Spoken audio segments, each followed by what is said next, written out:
Okay. Okay. Are we live? We're ready to roll? Yes, we're ready. Okay. Welcome to the USDB Oh, sorry, I just got your text just now. likely story. I've been trying to do a wrap I'm up. just kidding. We're fine. All right. We are here. Here for the Utah Schools for the Deaf and the Blind. Thanks for everybody for joining us. Excuse me. We have got one action item and 3 information items. So first up is item 1, which is the Special Ed Policy and Procedure Manual. Superintendent Coleman, should I turn that one to you? You want to help walk us through or tell us who will? Sure. This is a Oh, I did not do a roll call. sorry. Thank you. Sorry. No problem. Sorry, Joel. Superintendent. Let's see. Let's see who we've got. Member Real? She should be online in a minute. She said she was. Not yet? Okay. Member Booth? I'm here, thank you. Member Bogus? Yes, sir. Member Klein? Member Davis? Is Member Davis online? Not yet. Okay, Vice Chair Earl? Yeah. You're here? Sorry, Waited for the bite. Member Green? I put it right in. Here. Here, okay. Vice Chair Hart? You're here. Member Carey? Not yet. Member Wood is here. Member Hymas? Member Lear? Member Moss is here. Member Norton? Here. And Member Straight. Okay, we've got a quorum. Let's go for it. And I guess it's Dr. Tanner, but we'll start with Superintendent Coleman if you want to direct traffic. Turn it over to, okay, Dr. Patton, or Tanner, excuse me. It's all good. We're going to do it together anyway. Right on. Floor is yours. All right. So this is a requirement to update our USDB Special Education Policy and Procedures Manual. It's something that all the districts and LEAs are in the process of doing so that we have all the latest and the greatest in alignment with federal law. And so this has gone through board staff. They have looked it over, given feedback. We have followed all of their feedback. And that is what you see before you. Okay. Any questions or comments? Do we have significant changes, updates, anything in there that's requires some analysis? No. Pretty much the same. Any board members have questions or comments for the SPED manual? Okay. Well, let's see. If that covers it, that was Quick. quick and to the point. Let's see if we have a motion then. The motion would be, if somebody is interested. Let's see. We're I looking can- for a motion. I on can that. Okay, make I him. can- I can move. Oh, okay.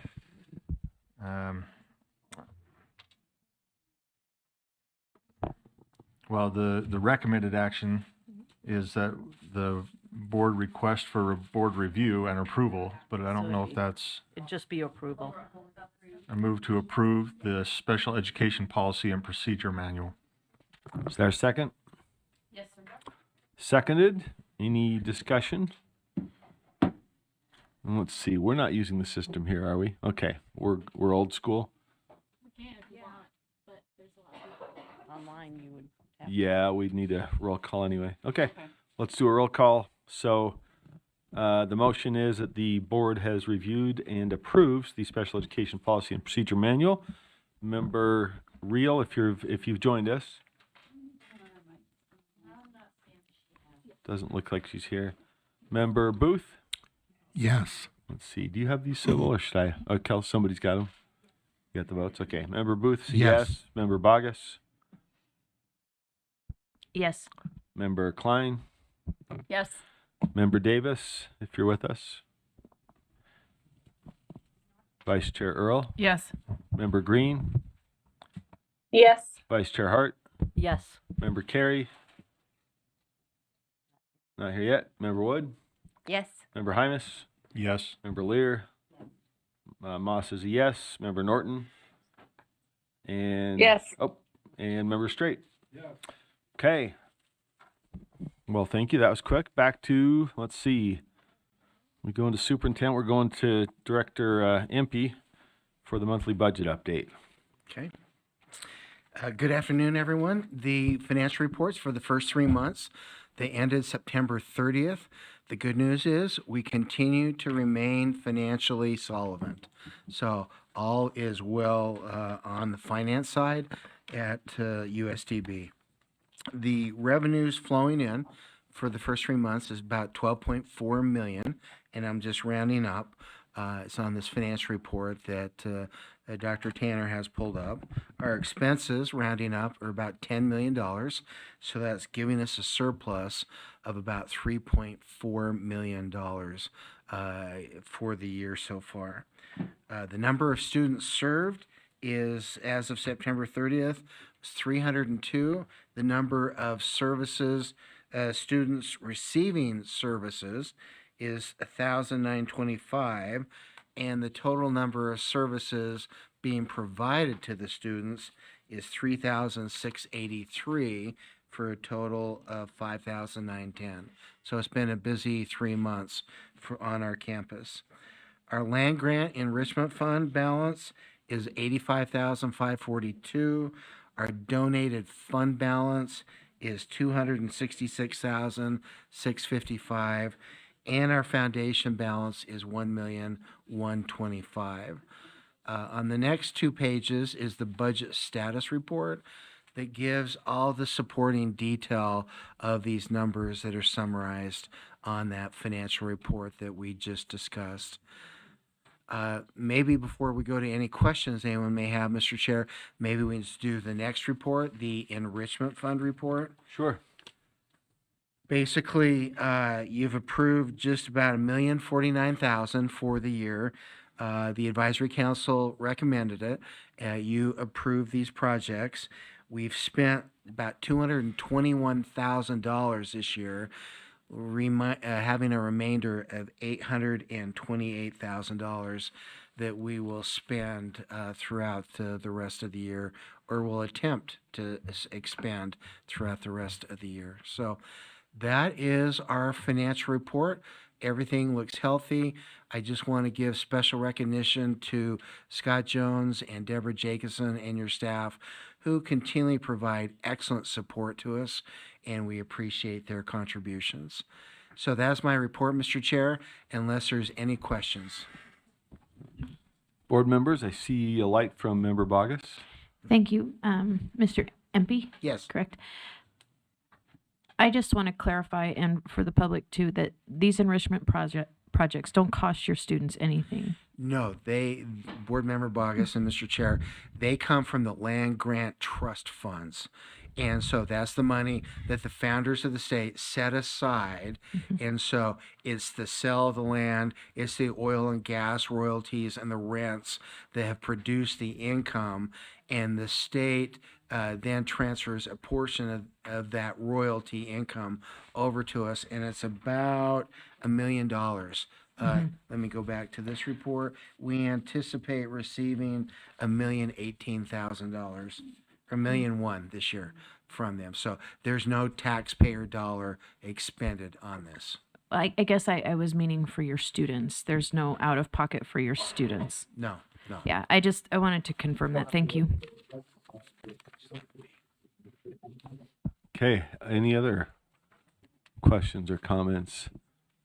So do you have plans for that 800,000? Is there something you can, is this Yeah. fiscal year, this goes through next June? Mr. Chair, if you go through that, the middle column, extracurricular activities for the deaf, study abroad trip to Egypt, that you go all the way down, and then you go over to the column in the green, the balance. That is the remaining balance for those specific projects that are remaining to be spent. So, and then if you Right, want to that's click my on, question. Do you have plans to spend that? And Yes. when is that budgeted through next June, that 800? through June 30th. Okay, Correct. so is there are good things out there for the? Okay, all right, gotcha. Chair, can I ask a question? Yeah, Can you go back a page? Sure. Thank you. To the budget status report. Yeah. Okay. on that page, Okay. Vice Chair Hart. So,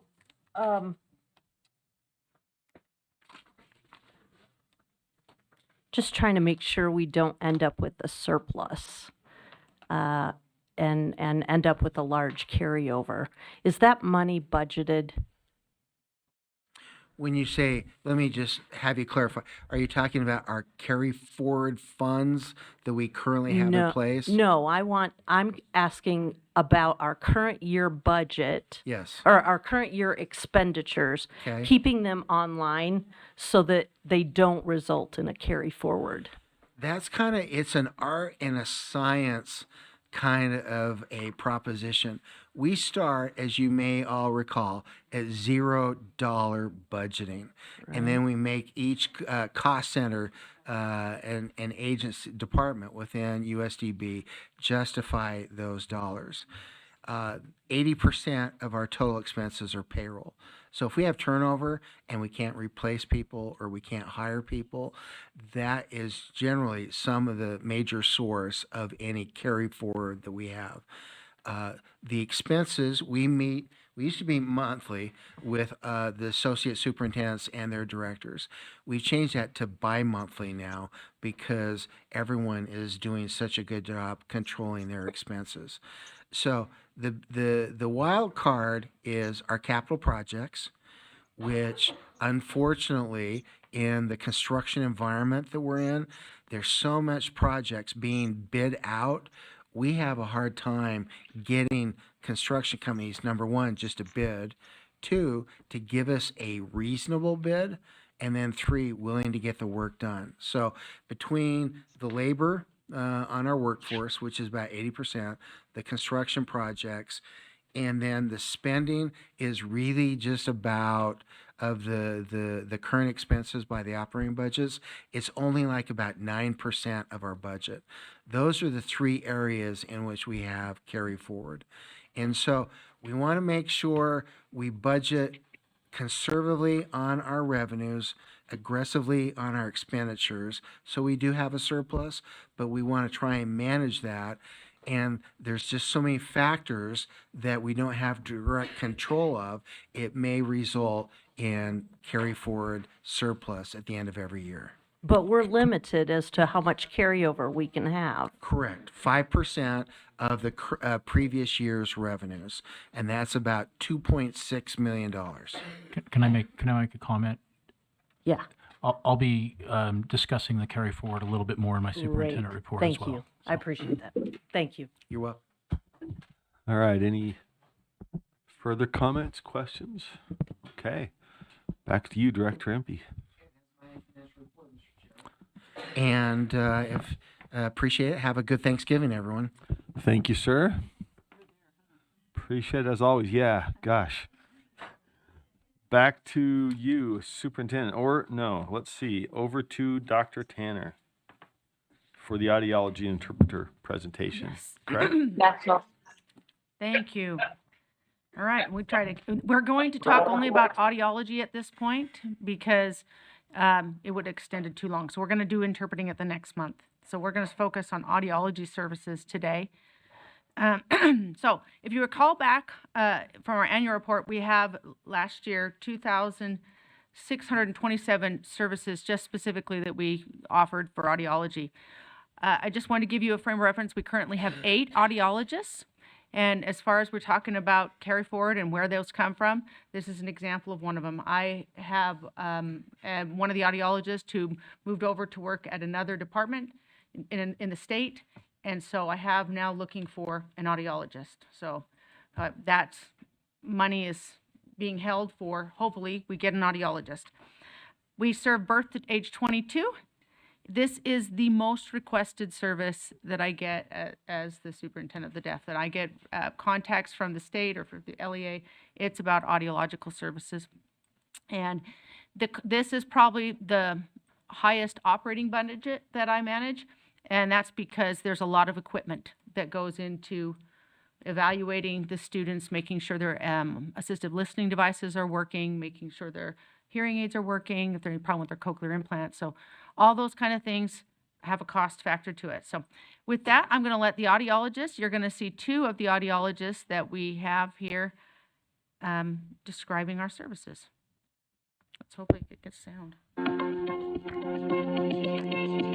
So USDB Audiology provides services to any child with hearing loss from birth to age 22 years of age that's in a public education setting or is in early intervention. To get our services, they have to be referred through early intervention if they're birth to 3 years old, or they can be referred to us from their district or charter school. So the USDB Audiology team serves students in Ogden, Salt Lake City, Springville, and St. George in the sound booths that are located there.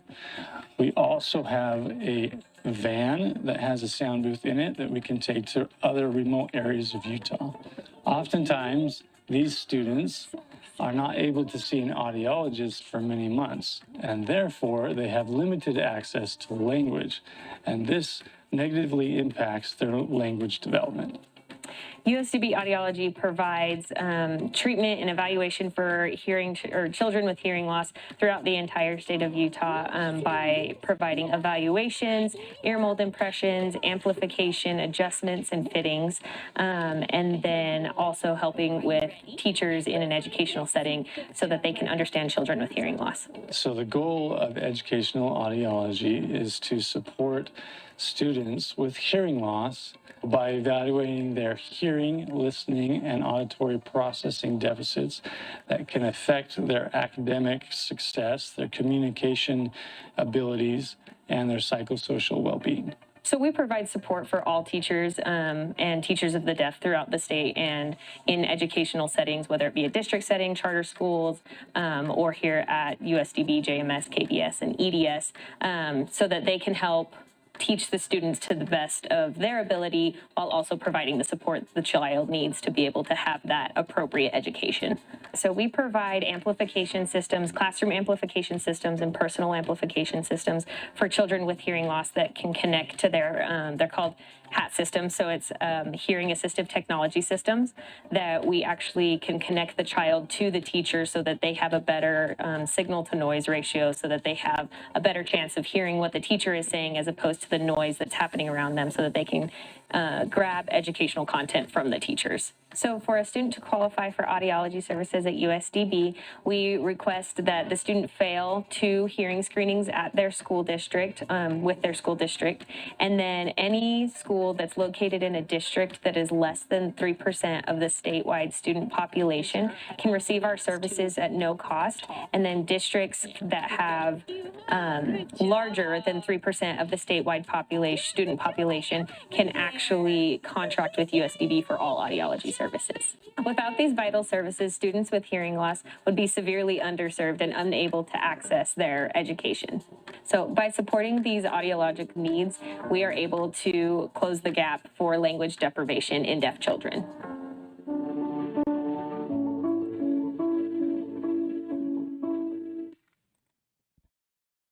And that is an overview of our audiological services at USDB. And I'm happy to take any questions you may have. Questions, comments? I was curious, how many vans are there? We only have one. Just one. It is on They're its last it's a leg. sophisticated van. It's on its last leg. We've been trying for 2 years now to get a new van. We do know that the chassis has come in and they are actively working on that van. So we're pretty excited that that's moving forward. But we need both those vans. And we've requested an additional one because, as I said, this last one, we've been doing what we can to baby it. It's been 10 years. It carries a big, heavy load. It's traveling across bumpy roads, and it's been traveling all over the state, and it's seen its life. So the new one's in the works, though. Is it going Yeah. to replace the old one, or you have 2? We're going to I replace. figured that was okay. Yeah, we're going to replace the old one, add another one, and we'll see what we can do with little tiny trips close by with the one we've got now until it's completely unusable. Kaput. Gotcha. Member Bogus. Thank you, sir. I just was curious, is USDB able to offer competitive salaries compared to other audiology experts in the marketplace? And then just to kind of piggyback off of that, similar workloads travel, et cetera. Is that one of the I'm trying to understand the difficulty in hiring. So if you could help me understand that. Mostly it's that audiologists have different specialties they want to specialize in. So what we've got here are educational audiologists. They want to focus in the classroom with the students. There are others who want to work at primary children and focus on a different opportunity that they would have in the schools. And so it's just a matter of what they'd rather do. We have had some that have come from primary children's that have chosen to work for us just because they wanted a different type of work. Some of them don't like the selling piece of it because a lot of times they're in an office like a optometrist and selling hearing aids and things like that. And so some of them don't want that. Some of them enjoy the interaction with children. Others want a more medical setting. So it's just a matter of preference. So the one who left recently had a different preference of where she would like to drive her education further. Money, thank you to the recent pay increase that they gave to all educators. That included it to the audiologists. That made a huge difference for retention with the audiologist. I know of one who chose to stay, who was considering maybe I'd go someplace else, who chose to stay because of that pay increase that was the $8,400 that was given last year. That made a huge difference. Other questions or comments? I don't see any. Okay. Does that wrap that item? That's it for me. Thank you very much. I think we've got one more. Sorry. Is it back to the superintendent's report? Guess we are. Thank you. We're going to get you out of here ahead of schedule. Hey. Don't, no, well, just at least for this portion. Yes. Don't say I never gave you anything. All right, board members, for the superintendent's report today, I have a few items. One of which is you all received a letter, I believe, from one of our parents requesting if one of her siblings could be enrolled with the deaf sibling who is in USDB, and that's kicked off a conversation that we brought to law and licensing this morning. And so more to follow on that as the discussion progresses in the future. I just wanted you to know that your board committees are following up on that, and it's great. And Board Member Wood has shepherded that through the process. So you can archive that in your email if you want to. It's going to come back to you.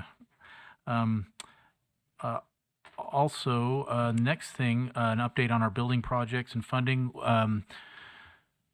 We meaning the executive director of DFCM, Jim Russell, and myself, we went in front of the Legislative Infrastructure and General Government Committee on the 10th of October and reported to them.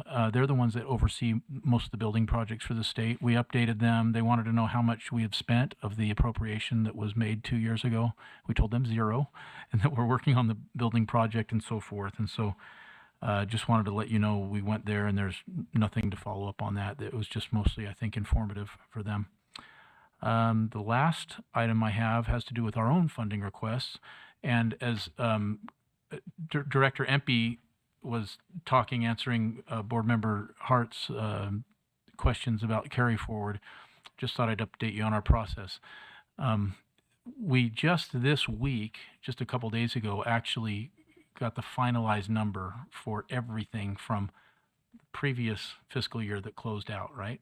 As far as OPEB, meaning the retirement obligations we have this year, and that changes every year. And state finance comes in with, and they update the numbers constantly. And so we're finally at the point now where we have the actual carry forward number.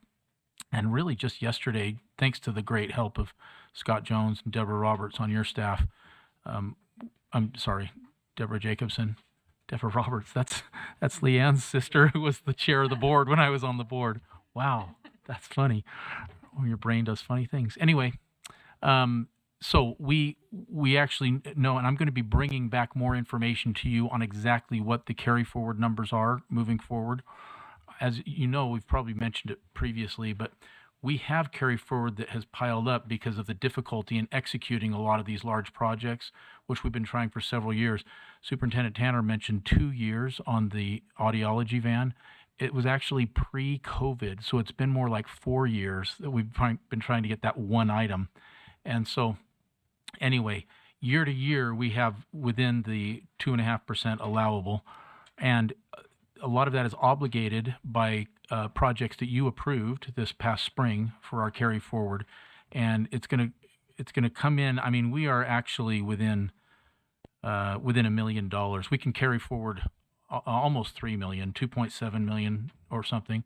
We've, after our obligations and the projects that we have lined up to do, we're well within that amount. And so I'll give you the exact numbers since we just kind of got them a day or two ago. In our December report, we'll make sure to include a full discussion of our carry forward. Hopefully that'll be helpful to answer any questions you might have. Let's see.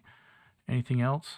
Other than that, we're just plugging along. Things seem to be okay as we're heading into the holiday season now. Superintendent Tanner, did you have a comment? I was just going to add when it's our turn. That's Oh, yes. let you know we had things. So go ahead. I'll allow the associates to wrap up the superintendent report with anything they have for you. So hopefully you received the PDF copy that you could click on, see if it aligns with your schedule for the deaf school activities. The other thing is you should be anticipating, I decided you were probably busy this week, so I have it on schedule send to go out on the 7th. It's a survey of each of you about the schools for the deaf. It's specific to the schools for the deaf. We are going through an accreditation that's going to happen on February. And this is an accreditation that deaf schools entertain.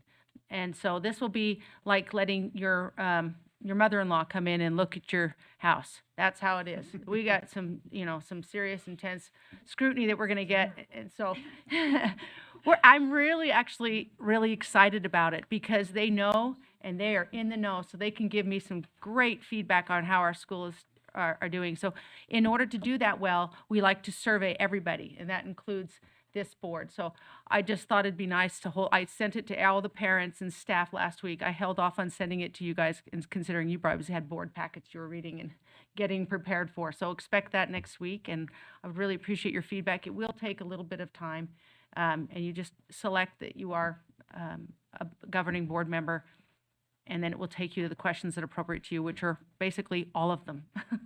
So appreciate that, and I just thought I'd give you an update. It's just as an awareness level. When we talk about carry forward money that comes from vacancy savings, we have a school counselor position that we're still trying to advertise, an audiologist position. I have at one campus, which is my largest campus, we have the ability to have 20 aides at that campus. We are looking for 8. Yeah. It's not good. So I'm just letting you know, we have a high turnover with our aides. And so that is, those positions aren't as big, but they impact the classroom dramatically. So those are the positions that I'm looking to hopefully fill as soon as possible. So can I ask a question? Mm-hmm. Is that okay, Chair? So then that'll be part of the carry forward dialogue next month, is those positions that didn't get filled, so any of the funding that would have gone towards that. Am I understanding that when you referenced it here? I'm just saying that's how it gets generated. So if I can't get those 8 positions, Then there's a surplus. there's a from surplus that, for so- that month Okay. of what we would have spent for those positions. And Okay. same with my school counselor and my audiologist is for those months that are open. And hopefully we'll get them filled. but And we're that's what trying. the superintendent's referring to. So next month he'll show us where those Yeah. holes are, or where that funding didn't go, that should have been, that was encumbered, but it didn't get spent, that kind of thing, right? Is that what I'm understanding? Yeah, we'll discuss the whole process Yeah, with the you. whole- Like, Okay. we aggressively recruit for these positions, but that's really always been the process. When Scott Jones and I came on board 11 years ago, we were, it's a little different than other organizations where we actually budget, at the time, we budgeted in the red, and by the time the school year ends, we're in the black because of those savings. And that's why Carl said it's a little bit of an art, a little bit of a science. But yeah, we'll review all of that with the board. You can ask questions Okay. about it. That's what I was just wondering. Here, we just passed a rule yesterday about carry forward fund, or a request, right? Was it rural request? Someone help me on the sped side. So then then we're like, then we have to make sure we're applying it to our, right, the realm that we're in, and making sure it's applicable there, making sure we have those carry forward balances that come down. So it'll be good to have that discussion next month and have the detail to that so we can understand it. So, Right. thank you. Okay, I'm just gonna, you received a memo in your email, I think it was yesterday, Wednesday, and it gives a rundown of everything that's happening at the School for the Blind, so I'm just going to highlight a couple of events. Tonight, we actually have an art show that is called Please Touch the Art, and it's an interactive art show, an exhibition, and it's down at the Sugar Space Factory on like 132 South 800 West.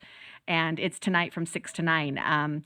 Our Bridges High School students did art projects, and they will be on exhibit as well there. But all of the art there is a tactile art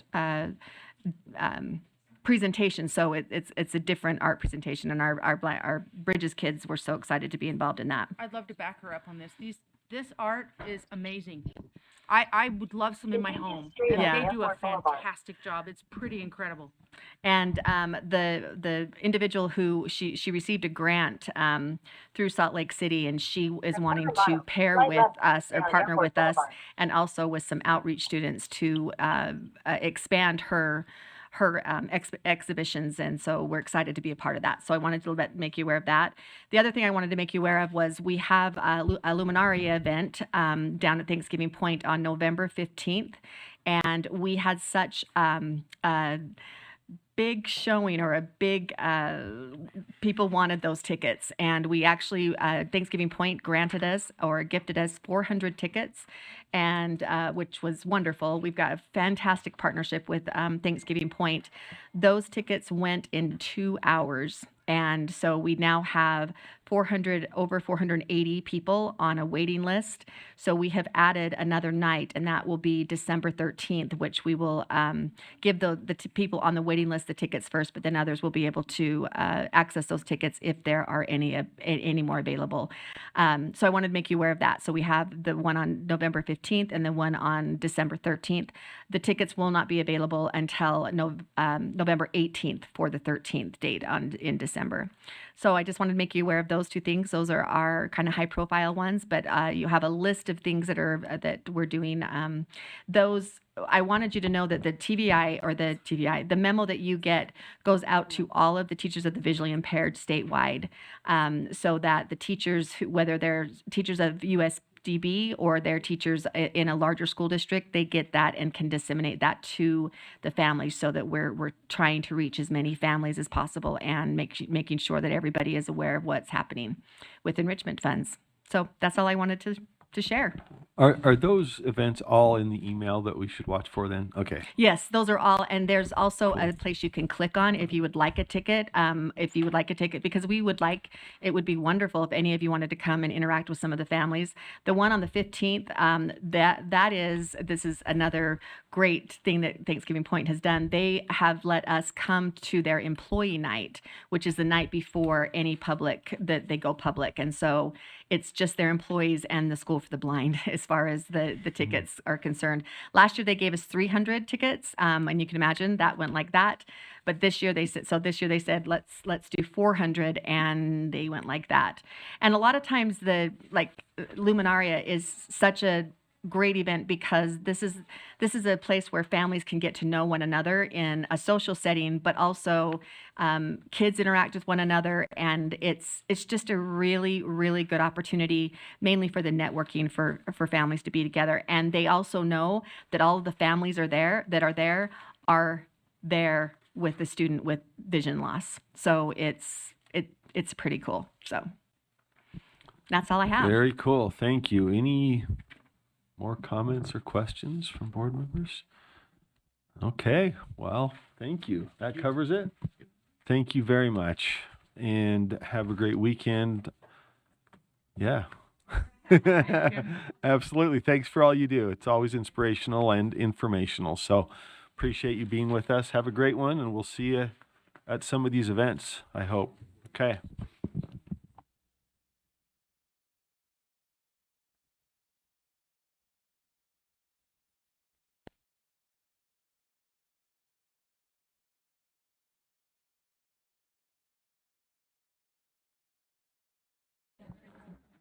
We are adjourned unless there's an objection, and we'll be back on in 20 minutes for our mission and vision discussion. Well, I guess we could just jump ahead. Let's take 5. Okay, we'll take 5 and we'll start quarter till. We'll get ahead.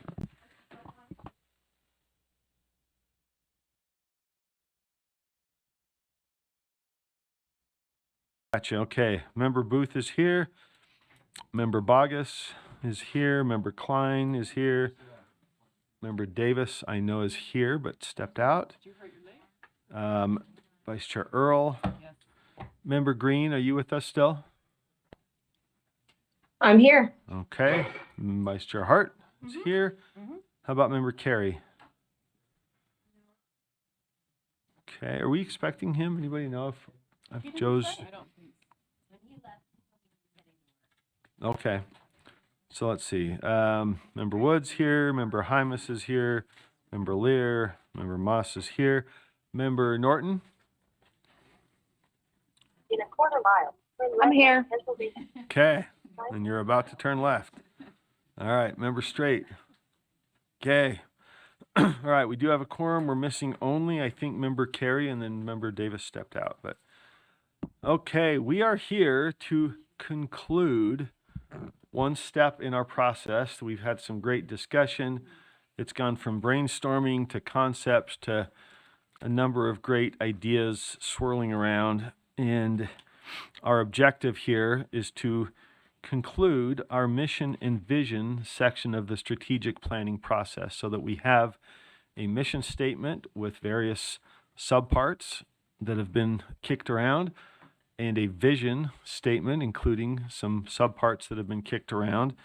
And there has been proposal for statement of values. So we can obviously take or not take any of those, vote them up or down. My plan is that we start back with the mission, unless somebody objects. We passed a mission statement on September 8th, 2023, to open doors of opportunity for all Utah children. So let us open the discussion there. We passed that. There were thoughts about subparts, and let's go through those. I know Vice Chair Earl's got some, and then we turn to vision, and I think at least the concept has been a top line vision that has subsets, right? And then let's just go through these and try to put some things up on the board and vote them up or down. I'm not going to cut people off if they want to explain, but I think we're at the point where we can sort of bring our best ideas. And I think one of the advantages of the concept of subparts that a lot of people have been presenting is that there's room for a few of those so that we don't have an all or nothing situation. If somebody proposes one and we like it and we take it, and then somebody else can propose one, and we'll just see what gets 8 votes, and we'll put together a set of those. We don't want it too long, but our body's going to decide how long that ought to be. So that's just my guidance. You guys are going to do the voting, but I think if we do that, we can get through this. If we kind of move to votes, and then we can talk at the end. Well, let me do that now, because the next part, we've got some goals that we've been guided by, and we have an opportunity to look at those again. And so that's the next phase if we decide to go there.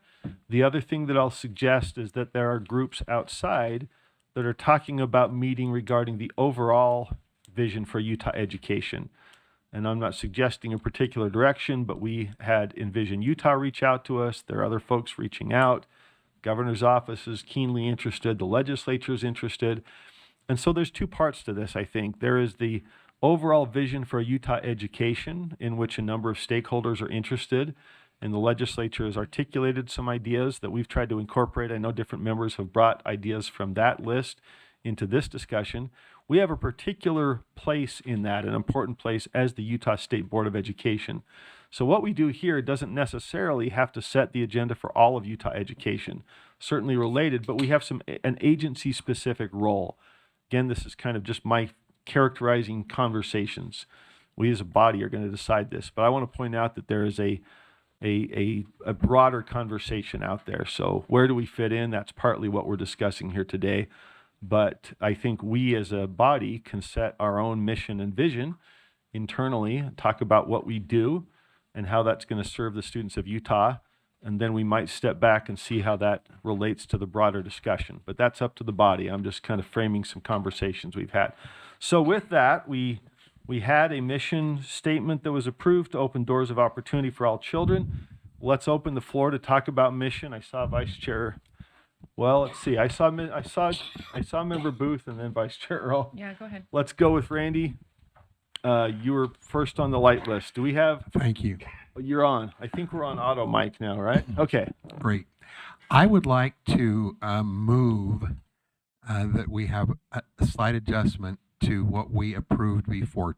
A couple of words. And Kelsey, would you mind clicking on that? And go to that one right there. Yeah. USBE mission.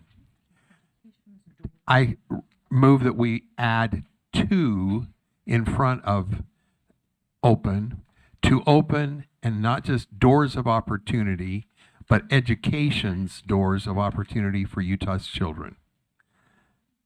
That's my motion. And I'll speak to it if there's a second. Is there a second? It's been seconded. So back to you, Member Booth. As we were just reading through the last couple of weeks, a number of mission statements, a large majority of them begin with 2. And I was just trying to standardize it and make it feel comfortable with everybody who's writing mission statements for whatever. So just adding the 2. And then I wanted not just doors of opportunity, but the doors of opportunity that can be accessed through education. I had public education, but my wife said that would not be a good idea.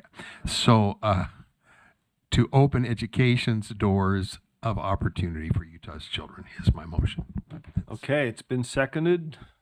Discussion. Vice Chair Earl, did you want to go to that one? I don't mind the 2, and I think I actually put that on without maybe realizing we just did open the doors of opportunity for all Utah's children. I think the doors of opportunity that education provides is broader than education's doors of opportunity. So I think I'm good with the way it was, other than adding the 2 to it, but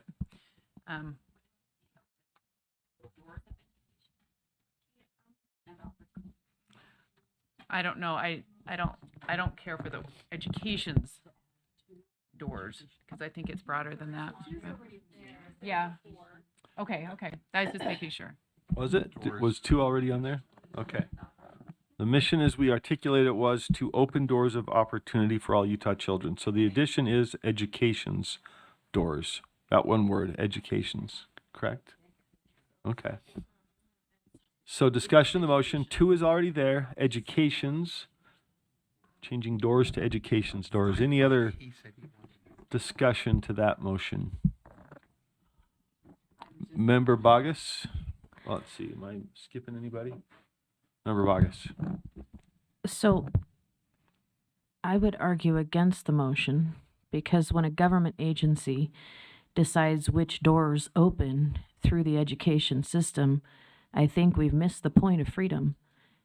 And so it causes me, the mission statement itself causes me great consternation because if our goal is to open doors, then is it all doors or is it only the doors we approve of? And so I would have great conflict about voting in the affirmative for anything such as this. Thank you. All right, Member Klein. Or I'm sorry, you didn't have your light on, but you looked like you wanted to. Well, I just have similar sentiments.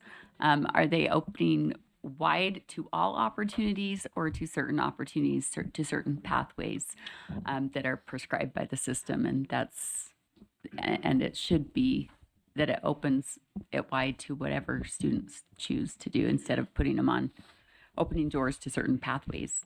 Okay. And we had some of that discussion last time. I think what's changed now is the word education. So let's focus there. I think we had a pretty vigorous discussion about doors of opportunity. Member Davis.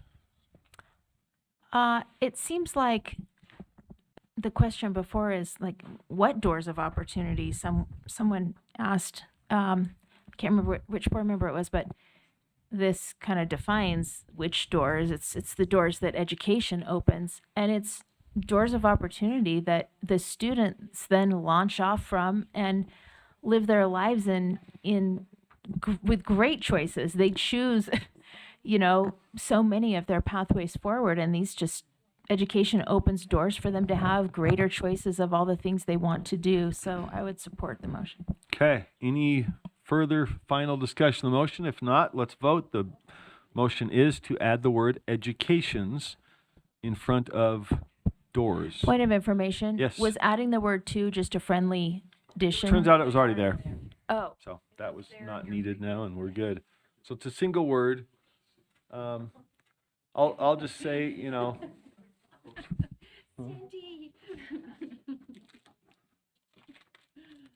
all right. Let's see. We're teeing that up for both. I support the mission statement as said. I think education helps.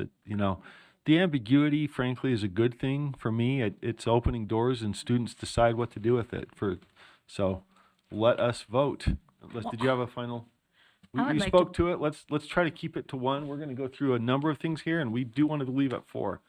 I So understand I'm just that. gonna I've been try to guide collaborating us. I successfully know. with my All right, cohort here, I'm- Chair Moss. Listen, I'm just going to guide us that maybe we each speak once to each of these because there will probably be a number of them. But yes, So my cohort here and I have discussed moving to secure freedom and opportunity for Utah's children. So let's see what that would look like. Is that a joint friendly amendment? What is that, Member Booth? I think it's quite different, so. Okay, so is I it, think it's a substitute amendment. or something. okay, so this is a substitute. All right, this is not a friendly, so we have a motion to open doors of education's, let's see, education's doors of opportunity. I'm sorry. I wonder if we might frame these up as they look in total, so we can compare, and then we've got Member Bogus's will be a substitute to Member Booth's. Are we gonna vote soon? Huh? Are we voting soon? Yeah.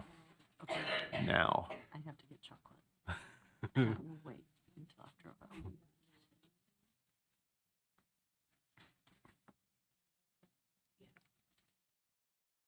Okay, so that's Member Booth's, and then let's see what Member Bogus's looks like below it, perhaps. I actually had to copy it from Mender Boost paper because I couldn't remember it. It's to secure freedom and opportunity for Utah's children.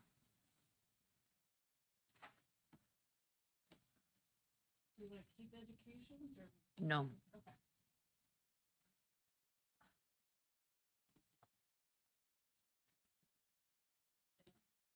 To secure freedom and opportunity for Utah's children.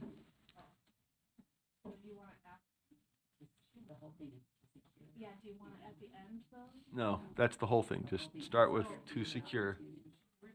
Yeah.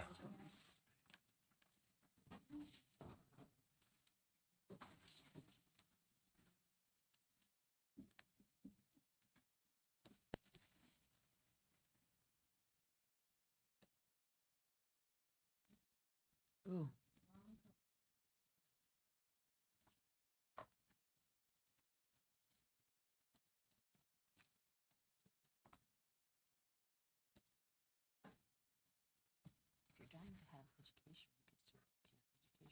All right, so we've got them up there. We've got Member Booth's underlying motion to open education's doors of opportunity for all Utah children. And we've got Member Bogus's substitute motion to secure freedom and opportunity for Utah's children. So, Member Booth would love to frame the language to secure educational freedom. I don't know if that is something the body would be open to, but it's it's up to you, sir. Let's- If you want the let's word, hear it. please feel free to Oh, add I'm it. sorry. I letting just- them go yeah. through their thing. If Okay. Chair Booth had I guess we're just framing it. I want to see what's being framed, and if Member Booth's part of that, then great. If not, we'll take a vote on Member Bogus's, and then if that. Through education. To secure freedom and opportunity for Utah's I could go that. Through education. If everybody would like to have education in there, that's fine, through education. I don't want it through education. You don't want I to. don't care. It's better than the alternative. I'm kidding. Well, I think it's better than communism, sir. That's what I'm saying. We're just bantering while you're framing the language up here. I don't Are know. we framed? Are we framed? You're gonna get cut secure- and clipped, sir, I'd be careful. Gonna get put up on somebody's, to secure freedom and opportunity for Utah's children through education. Is this your motion and is Member Booth joining in it? I just want to see who is doing it and what it is.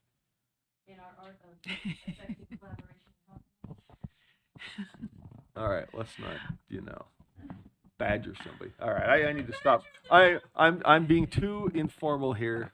We're in a semi-informal setting, but let's see what we got here. What have we got? Is that it? And is that from?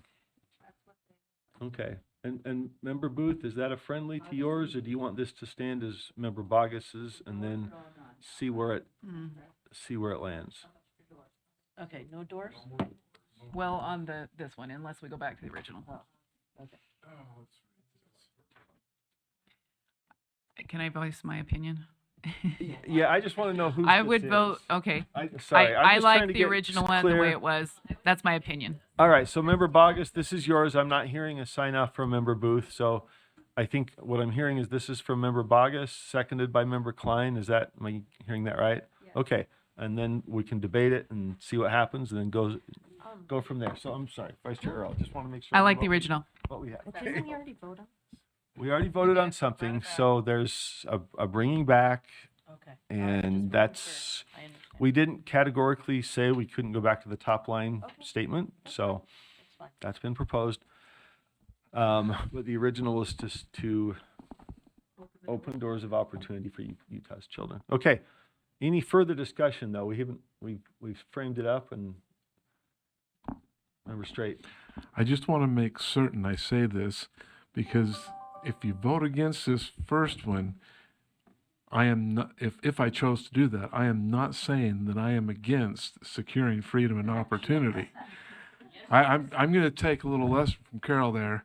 And so anyway, just so everyone, if I vote no, I still love freedom and opportunity. Okay. All right, any other discussion to that motion to secure freedom and opportunity for Utah's children through education? All right. If I'd like not, to say let us- something. Oh, sorry. Member Green? Yeah, I'm just looking at these two. I think they both have quality to them. I do like the secure freedom and opportunity for Utah's children through education. I feel like it covers a lot of the bases. I think it covers law, Utah law. I think it covers Constitution. I think it addresses what the legislature is looking for. I think it puts a target on what we are, which is education. So through education, it defines that. If we have quality education, then by its very nature, we secure freedom and provide opportunity. So I think that this one's very specific. It covers a lot of bases, and it really opens up other doors of opportunity for us to really go at the ability for the USBE to positively affect all the citizens in the state of Utah. Okay, thank you, Member Green. Any further discussion? If not, members, let's vote. The motion is to make the vision statement in toto to secure freedom and opportunity for Utah's children through education. We've got to do it. Member Bogus. Let's see, are you taking these down? Member Booth. Yes. No. Member Klein. Yes. Member Davis. No. Vice Chair Earl. No. Member Green. Yes. Vice Chair Hart. No. Member Hymus. No. Member Carey. Not with us. Member Lear. No. Member Norton.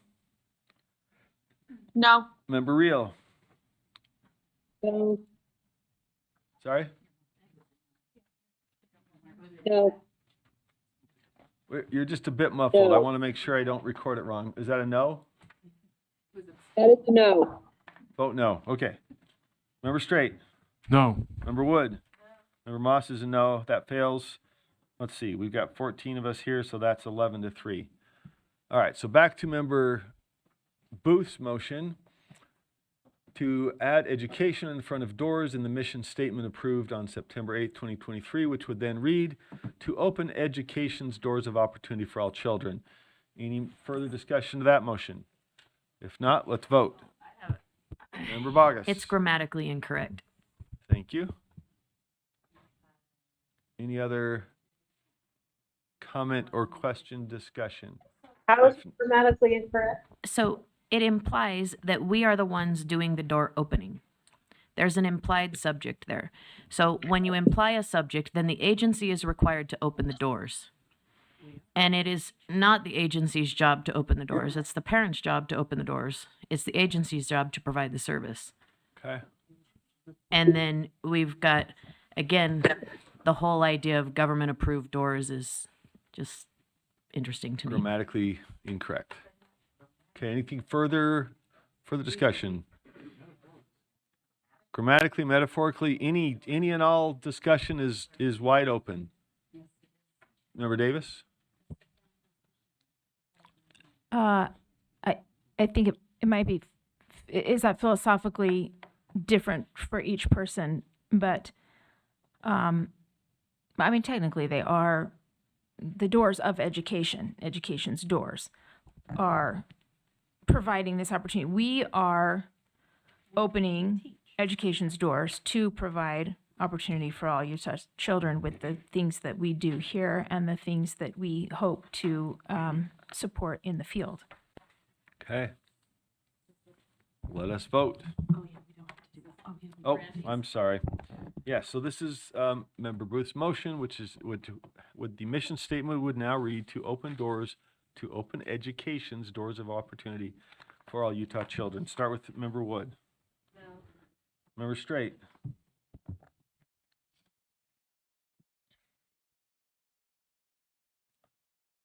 Yes. Member Reel. Can you hear me now? Yes, gotcha. Okay, I think it was my AirPod. One isn't great. I'm going to say yes, but I'm also comfortable with our initial statement. Okay, Member Norton. Yes. Member Lear. Yes. Member Carey, not with us. Member Hymus. No. Vice Chair Hart. No. Member Green. No. Vice Chair Earl. No. Member Davis.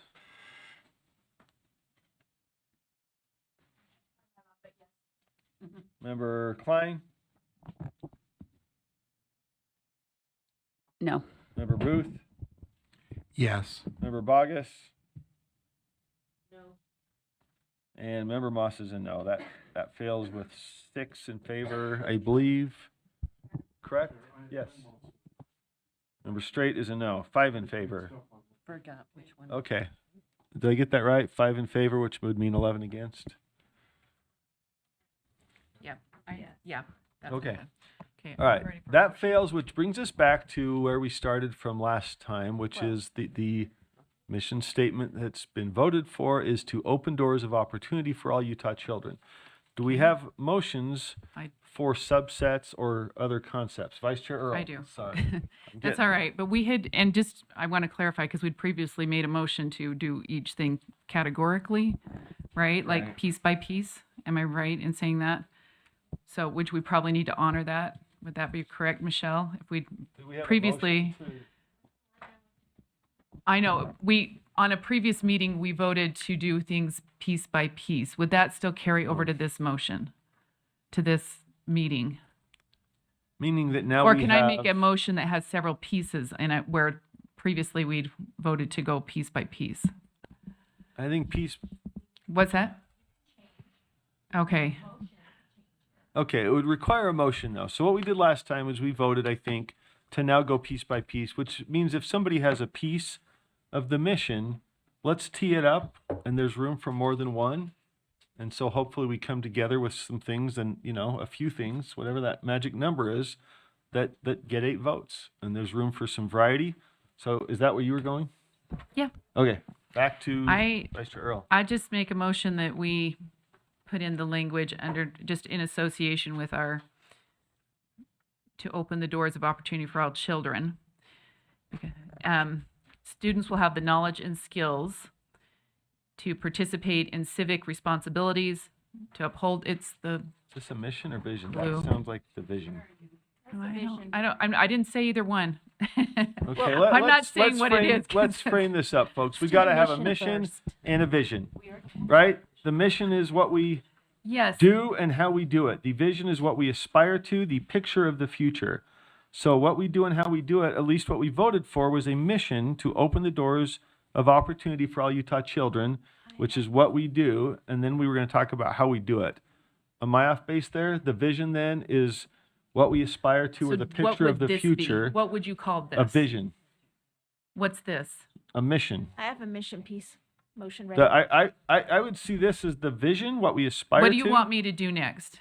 That's all I want to know. think mission, what we do, and I see some proposals want that me talk to- about, we have academic standards, we do internal operations, we direct et I have cetera, that right? Chair Moss, language what would ready you like if you me want to it. do next? I It's think Jenny's these- language. I think those are mission elements of what we What do. would you like me to propose for a motion Any next? of those? Well, I don't. I was doing this, but I can do this. Yeah, I think we're down in mission. Okay. So, because we just talked This about is what I opening would doors. move then. Foster freedom through academic and organizational excellence for Utah public education. Instead of open doors, or is this a subset?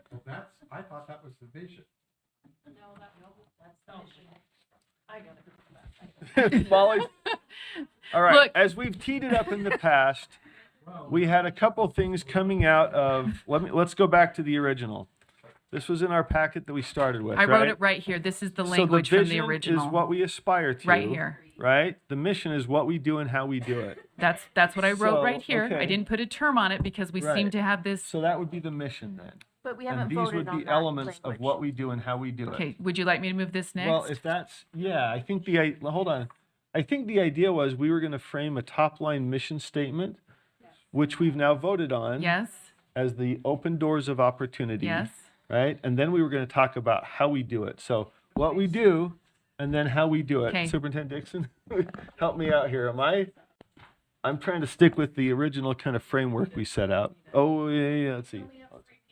Hold on, let me drop. Oh, yeah, it's automatic. All right. Automatic. Yeah, so I think you said a couple of things in there, sir.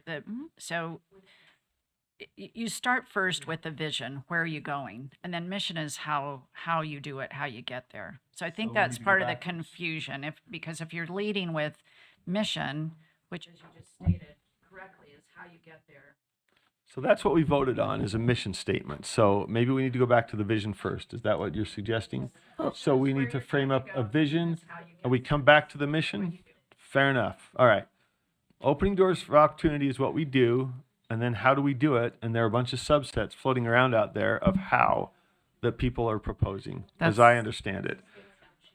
But if we go, what we do and how we do it I is the didn't mission. title them. I just put aspiration here and what we do and how we do it. So Let's- we don't have the let's- fist so- fight over what the term is. Well, yeah, we need clarity on what's the mission, what's the vision, right? So these are what we end up with, students who have Mm-hmm. these abilities, that's the vision. That's what we're trying to get to. This is how we as an agency do it. We do certain things, right? Which part would you like And- me to move? well, either one. Do we want to go back to we were on the mission because we voted for a mission? Vision. Can I add Folks, something to mission okay. before we go on to the vision? Well, all right, listen, let me I just just wanna let me add just step these in to for a adjacent second to get language. some traffic direction. I think we need to take one of these and work it through. We need to take the mission and have the top line statement and then go through the subsets of how we do it. We need to have a vision that has a top clear statement. These are the things that are going to be on over doors and on desks, right? The top line mission and vision, what we do and where we want to go. Underneath those are subsets of how we do it or what it looks like. So we can go back to the vision if we want. We voted on a top line mission statement. What we do is open doors of opportunity. That's what we do. Open. It's a verb. We open the doors. We can go back to vision and vote on a vision statement and then do the subsets if We folks would voted like to to do do that. one at a time. And so let's finish the subsets of mission before we go on to vision. So so that would be I'm under the, fine with to either open way. the We've doors had of a lot of opportunity discussion. would be the picture of the future, right? That's what we do. Mission is what we're doing. Correct. That's opening doors is the mission statement. Well, hold on. Vision? Hold on. I really think. Which are we looking at there? Let me just direct traffic. What are we looking at? Remember, Klein? Okay. The vision as proposed by one of our board members is academic and organizational excellence. That is what we are shooting for. A mission, at least as proposed by one board member, is to open doors of opportunity. That is an action of what we do. Right? So that's the mission as framed by Member Booth. The vision then is what that looks like if we're successful. We have academic and organizational excellence. We have we have graduates that are this, that, and the other. That's the vision. You look at the top line. I know. You can frame up your own. This is what Member Booth framed up. All right. Anybody want to tee up? Are you Yes. seeing that as I'm a ready vision to make a statement? motion. You just tell me which part you want me to make the motion Okay, in. well, so this is... You point to it and I'm going to make a motion. Which one would you like? This is where we are, and is that where Member Davis is proposing that we stay on what we do? Adjacent language to mission. Okay, And we voted that's- that we would Member- do these one at a time. member- Mission, member- So then Cindy, vision. would yours Earl. replicate something like participate in civic responsibilities? Is that what you're looking at there? Mine would say to add USBE protects information systems, USBE manages The mission. taxpayer funds, USBE Right. directs transparent operations, USBE develops That's what we policy for do. education, and USBE sets academic standards. Right, but Vice Chair Earl had, if we're It talking was about Vice what Chair we, Earl's original language. if we talk about Yeah. what we do, that's the mission. So if That's where we're on. if that's what we want to focus on, then let's tee up some of those of what we Okay, do. that's what I wanted to tee up. Okay, sorry, I think that Vice Chair Earl I was think up the first. overall statement. We'll follow the flow. I'm going to do the overall statement. So the foster freedom through academic and organizational excellence for Utah public education. That's And then I vision. do like, That's not mission. Yes. Is this yours or Member Booth's? Go ahead. Yes, just for some clarity of, I don't know. Yeah, Okay. it's automatic. So all we have to do to make this make sense is put this tagline. What tagline? This is the open education doors of opportunity for Utah's children under Right. vision, because this is a vision. Even the picture Okay, suggests that's a a different vision. idea than he has and what I have. And So then if you want to if you propose put- that, you can. That's what I'm proposing. And then Well, you put hold on. academic and organizational excellence in Utah, or in Utah education over here under mission, because these are all the things that we do to open the doors. Okay, I disagree, but somebody can tee up a motion. Member Earl has the floor. I see it differently. Vice Chair Booth sees it differently. At this point, we need to tee up some votes. I see that as a vision. That is what we accomplish. How we do that, what we do, is to open doors by blah, blah, blah. So we have differences of opinion, but let's do some votes, and that's how differences of opinion get framed into action. Right? So we have a mission statement. It was voted as a mission statement, and then we have ways of what we do. Let's open so the floor this is for where that. I'd like to go. I'd like to foster freedom through academic and organizational excellence for Utah public schools with USBE protects information system, manages taxpayer funds, directs transparent operations, develops policy for education, and sets academic standards. As a mission or vision? I don't want to put a title to it. I just want it where it's sitting. I'm right here. We need to frame this as a mission or vision. It's So, what we do and how we do it. which is a mission. right? Okay. Mission. I don't know. What we do and how we do it. Right? Mission, where's this from? The problem is, I Right. just put the language here. Those would be subsets to what we just voted in. Don't So, confuse the two, because I think we passed the mission, but it actually Right. is what we aspire to. And no, other people think it's what we do. So we have a mission that people have voted for. If we want to change that, we need a motion that says it's not our mission, it's our vision. I will make a motion to swap this line right here, academic and organizational excellence in Well, Utah Vice Chair Earl education, had the over floor. to USBE mission, and the USBE and open education's doors of opportunities for Utah's children over to the vision. that would be Should correct we then. turn to, That okay, would be correct. There's a there will second. be Let's speak to it, and we're going to vote on it. Some want to switch the mission That's to right. vision then. Is that Yep. correct? Well, if that becomes the vision, We're- the mission, so, all right, The let's taglines frame are up being your motion. switched. Okay, let's vote. That we'd switch. Vice Chair Hart, or if you're with us, who else are we missing here? Everybody here? Okay. Vice Chair Davis wants, let's just see if we have this teed up. What's the exact motion then? To adopt the current mission statement as the vision statement. Okay. That's tangible. is. Vice Chair. We disagree, but let's vote. Vice Chair Davis. We're voting. Okay. Where's Molly? Oh, I think you can just speak into it. Oh, here. Let's I mean, look, if we have to switch the two, then we have to switch the two. And there are just discrepancies. I've studied tons of these online, and it's done both ways these days. But what I do as a board member, my mission as a board member is to open doors of opportunity through Utah students by thoughtfully doing these things that were just listed adjacent to the mission. I have a vision of academic excellence for all Utah students, and whatever it is, the other thing that we said. Can't remember it. But if we need to switch it to make people be able to handle this day, I mean, then switch it. But what I do is to open the doors. What I do is to academic excellence. I mean, I have a vision of academic excellence for the whole system. But I think see it could go either oh, way. go And I ahead. think Randy even wanted this reversed in Go the ahead. beginning, but I don't know, I see it the same way as Vice Chair Davis, that what we do is open doors, and we do it through policy and funding, et cetera. So I see that as the mission, but we have disagreements and we vote. That's what we do. I think we've at least framed it up. There are those of us who see that as a mission, describes what we do and how we do it. The vision is what we get from that. We have students who have knowledge and skills, et cetera, et cetera. That's the vision. And then we do the mission to get there. But there's differences, so let's frame it up and vote. Vice Chair, Member Wood. Jenny and I can arm wrestle up here. Yeah, on the side.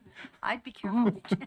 Go ahead, Member Wood. Why I like this switch is because I want to see opportunity way past their academics or organizational excellence. I want them to move on and do whatever they want to do, wherever they want to do it in the world. I want them to find the opportunities. That's my vision, is that they will have a place in society, that they know who they are, what they want to do, where they want to go, and that they will open their own doors. That's my vision for every child. Go and be who you want to be. And then I'm going to do that through providing an opportunity of academic and organizational excellence. That's my mission, is that I can only take part of my little world here in the organization. That Member Carey said today, we can't even order lunch in 24 hours. That's what he said in our meeting today. So, well, so let's be realistic about our. All right, well, let's tee it up. So any further discussion? We've got a concrete, tangible switch to adopt the current mission statement of opening doors of opportunity as the board's vision statement, right? That's what's on the table. Member Lear? I see opening the doors as a mission statement, and I don't see fostering freedom as anything tangible that I can do. So it's a wonderful aspirational goal. Maybe it should be in a mission state or a vision statement somewhere, but I know everyone loves freedom, but it's not something the board really does as a task. So I'm kind of getting lost in swap this for that language. So if this is what's the current mission, or what is Natalie proposing as the current? We don't have that on the table. What we have, let's just stick with what we've got. We are But I don't taking, get the swap thing. Is what. this is from Yeah, member but can't we Booth, put it on the correct? board? Just taking this line and putting it under vision instead, and this line and putting it under mission. Okay. So member Klein has a different concept of what's a mission and vision than others of us. Member Davis, myself, Okay. others see differently. So we're framing it up, and then we can vote. So but you want this to there be the is- mission statement? yes, that hasn't been proposed yet, but I think that's what's in the works, right? Okay. To just switch them so that instead of the way they're labeled on here, they're labeled the opposite. Academic All and right. organizational You know what? I excellence. won't try to understand. I'll just vote. All right. Does member Hart want to be on this? Or she's gone. Everybody has their. Everybody's got what's on the table though, right? We're switching the mission statement to a vision statement. Okay, let us vote. Do we have? Oh, I keep looking at. All right, where's my? No, here we go. No. We can do the roll call. I got it. A yes means you switch it from, you take what we just voted on as the mission statement and you make it the vision statement instead. So, member Bogus. You have a while. Let's not do it now. What? Member Bogus. To abstain. Member Booth. No. Member Klein. I am in favor of switching. I still don't like the language, but Okay. I'm in favor of switching. All right, we're going to keep it tight. You can, that's a yes then, okay, to switch. All right, Member Davis. Vice Chair Earl. Yes. Member Green. Yes. Vice Chair Hart. I think she's a yes. I don't hear, not hearing Member Hart. Member Hymas. Member Hymas is a yes. Member Carey, not here. Member Lear. No. Member Norton. No. Member Reel. No. Member Straight. No. Member Wood. Member Moss is a no. 1, 2, 3, 4, 5, 6 in favor, I think. 6, okay, 7 opposed. All right, so we still have that as our mission statement to the consternation of some, but let's keep voting. Okay, so I'm Let's ready. let's go. Do we So have on a- our vision, do you want to stay with, okay. Roll. On our mission, I want to add.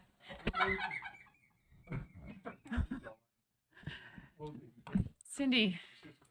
Okay, to the mission statement. What would you like to propose? I think I want to propose. Okay. Are we on mission or vision? We have I think a we're on mission. mission. Okay. It's what we aspire to and a picture of the future or not? No. It's what we do and how we do it. Are we choosing which visual to go with? The rainbow? We're just proposing whatever anybody puts out. The mission, if we're following the initial. All right, hold on. Let's just focus on, we had this in our materials. This was kind of guidance from last time around. This wasn't me, it wasn't anybody on the board. It was the framing that a mission is what we do and how we do it. And so we've kept the mission statement that we voted on in September. Do we now have additional proposals about how to describe what we do and how we do it? I know there's some I do. backup, like I do. academic standards and policy. There's a number of things here like policy and information I'm systems. gonna move that. Okay. Wherever it fits, I'm moving it. It's USBE protects information systems, manages taxpayer funds, directs transparent operations, develops policy for education, and sets academic standards. Second. These are framed, again, folks, these are not binding, but some different members and groups of members have helpfully put, yes. She's reading from this one on the second It's column, Randy's. Randy's green language. We'll call that Randy's green. Then we have a graphic. We have other things It's that this right here. it's well. Yeah, It's yeah, also yeah. it's also. All right. So Randy's. He just added some action words to it. So Okay. it's right so this here. is in Randy's USBE mission document. What we do and how we do it, as stolen and tweaked from member Earl's. Was on Jenny's or on this work document to give us something as a starting. Okay. Well, it's been moved and seconded. We can all speak to the motion. Member Earl or member. I just really Booth? like it. I think it's Okay. really good, and I think it will provide us a framework moving forward. These are the things that we do here. Okay. It doesn't get any plainer than that. An amendment. I think you just hit your light. Oh, I'm sorry. Okay. Let me see. We lost Vice Chair Earl entirely. I want to add one circle. It's not that. It's if there's 3 red lights on. Oh, that's right. No, that's just the others. It won't pass, but I want to. Okay. Okay, so I'm just looking through these, and the first one, it should probably say secures information systems. Okay, let's tee these up. Let's tee these up as formal motions. We got to keep track, right? So we have a motion on the floor that includes 1, 2, 3, 4, 5 things that we do. I'm sorry, sir. Can I just put some foundation here? Can we determine whether or not we're in the first person and the present tense or the future tense? And we can Yeah. save ourselves a whole lot of chaos if we just determine the personage and the tense. Well, I think that would be a syntax or grammar amendment, right? So we've got language on the floor from member Earl, taking from member Booth, who took from member Earl. Now it's on the floor, and we can walk through any changes. So we're in that space. Yeah, we're Either S or no S, right? I'm saying if we just determine as a Protect. group, if we're in the first person and the present tense. well, we then determine save by ourselves a vote. bunch of So unless there's no objection, that could be taken as a friendly. Is there a proposal to go one way or the other? First person, second, third? USB is the noun and then go in the present tense, protect. Okay. I wrote that. Okay, I would second. Which is what we have, I think, right? Okay. Protects, manages, directs, develops, and sets. Okay. All right. So back to member Klein. You had specific proposals for amendment of this Well, language. instead of protects, I would say secures information systems. And I don't know if there's these should be listed in a hierarchy of what our primary focus is, or if they're just. No, they're independent in some ways because you're going to have some that work on this, some that work on this. So does it matter if the public reads this, what would be most important to them to see? Like, what is is there like a primary? So like sets academic standards is what probably the public would initially see us You can as. propose So- a change in these if you want, if that's your, So I would put amendment. that first and foremost. would be And, sets, which one?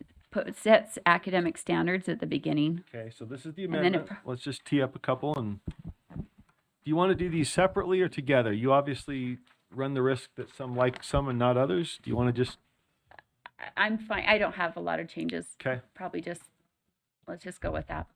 Those two.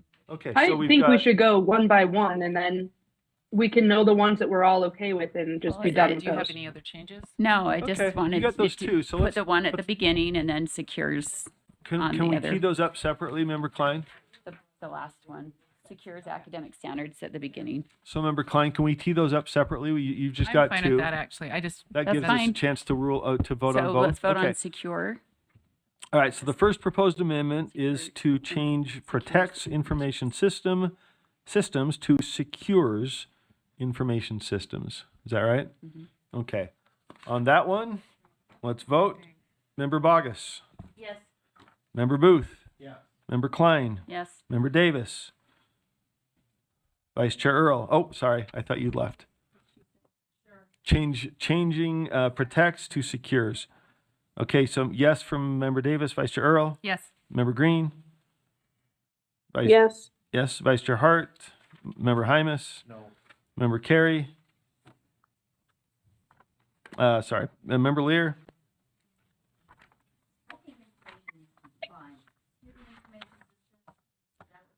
well, what have we've a got lot of now is information secure, now what we've got now is protects to secures, and we can have others. Okay, To so add and student Member data. Lear's a no. Member Norton, I forgot if we had it, Member Norton. Member Norton? We're voting No. on, okay. Member Norton's a no. Member Reel? No. Member Straight? No. Member Wood? No. I'm a no, so where does that leave us? Which way? I guess it doesn't matter, you don't have 8, so. Okay, that one fails. Member Klein's second one was to take SET's academic standards and move that to the front of the list, correct? Okay, so the list, at least now, subject to further amendments, would include those 1, 2, 3, 4, 5 things, but it would put SET's academic standards ahead of, for those online, ahead of protects information systems, manages taxpayer funds, directs transparent operations, and develops policy for education. Any further discussion to that motion? Member Klein? Manages taxpayer funds. Would it be better to say something to the effect of disperse legislative Well, let's vote on this one. appropriations Why don't to we vote on this education? one first? Some of these might have different splits on who's for and against. Maybe we just tee up the one, unless you'd like to combine. We have SET's academic standards going to the front as your pending motion. So, okay, that's the first motion. So let's go through that one. We'll go from the back this time. Member Wood? Yes. Member Straight? Yes. Member Reel? Yes. Member Norton?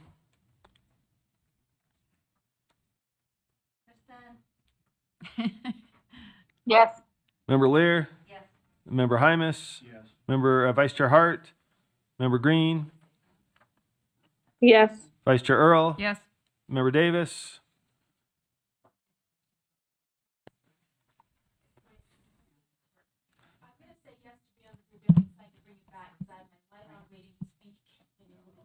Oh, I'm sorry. I didn't just give me a.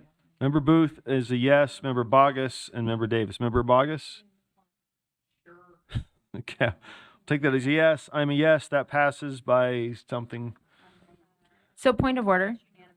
That was Chair Moss. unanimous. Point of order from Just Member point of Davis. information. Yes. So since I'm on the prevailing side, how do I bring that back in this meeting?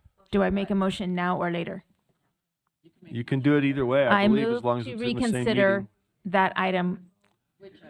The one we again. just voted on? Yes. Having was on the voted on the prevailing prevailing side. yeah.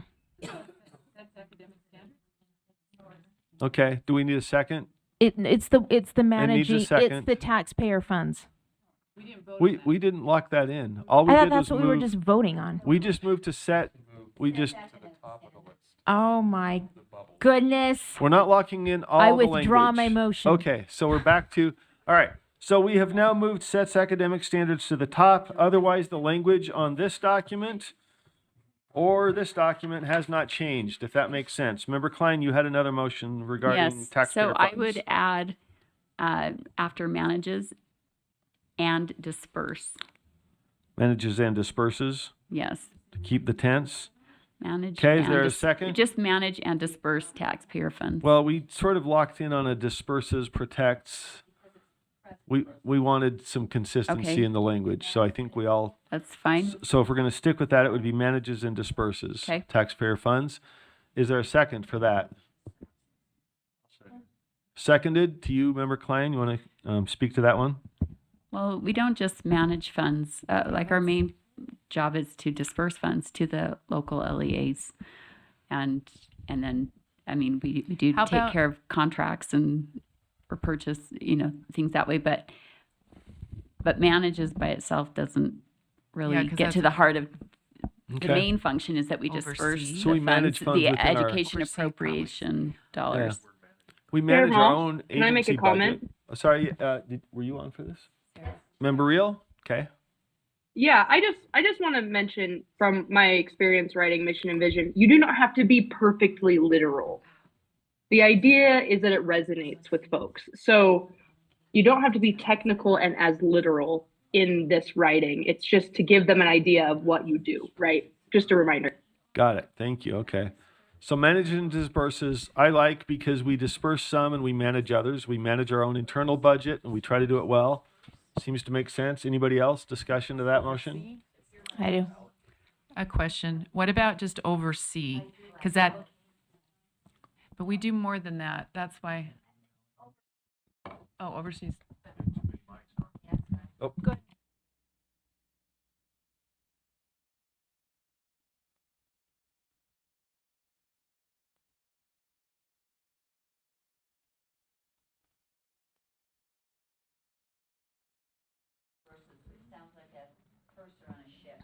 Yeah. Is that a We friendly, could say, or does that need to be? allocate, determine spending, so there's determine spending priorities is another idea, but. So let's hold that one. That could be a manage and separate. allocate. Yeah. So is that a friendly to yours, Member Klein? Manage and allocate, yes. So just real quick, Scott, we just touched base with Scott, and he says management has to do with the dispersing. So he says managing and controlling might be the better language. What? Yes. Yeah. So it's the control, manage and control.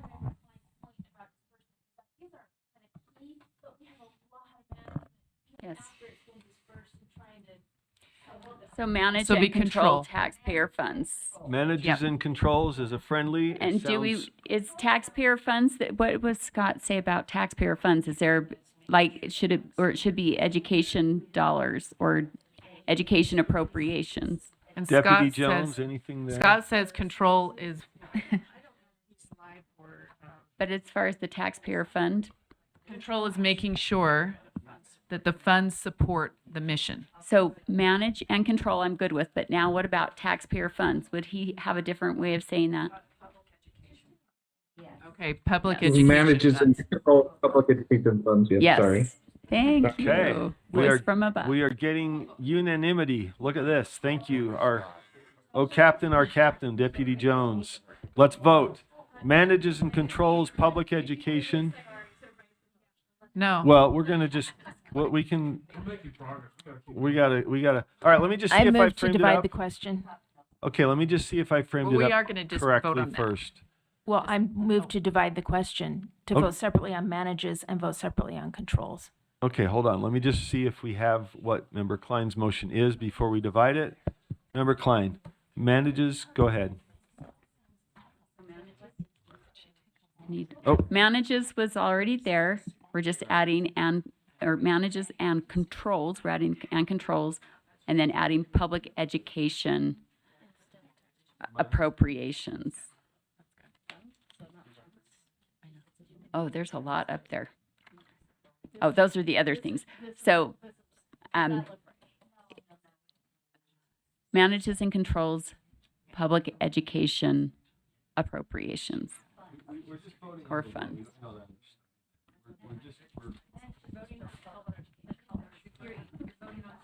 Yeah. The green is the change. Yeah. So we're voting on manages first and then control? But I have a substitute motion. So let me frame up, or I'm gonna try to keep some semblance of Robert's rules, so we know where we are, and so we can let them breathe.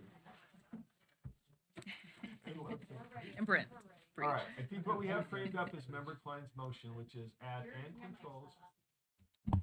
Member Klein's motion is that we add and controls after managed and strike taxpayer and replace with public education. That's the motion, okay? Now I understand Member Davis has a motion to divide.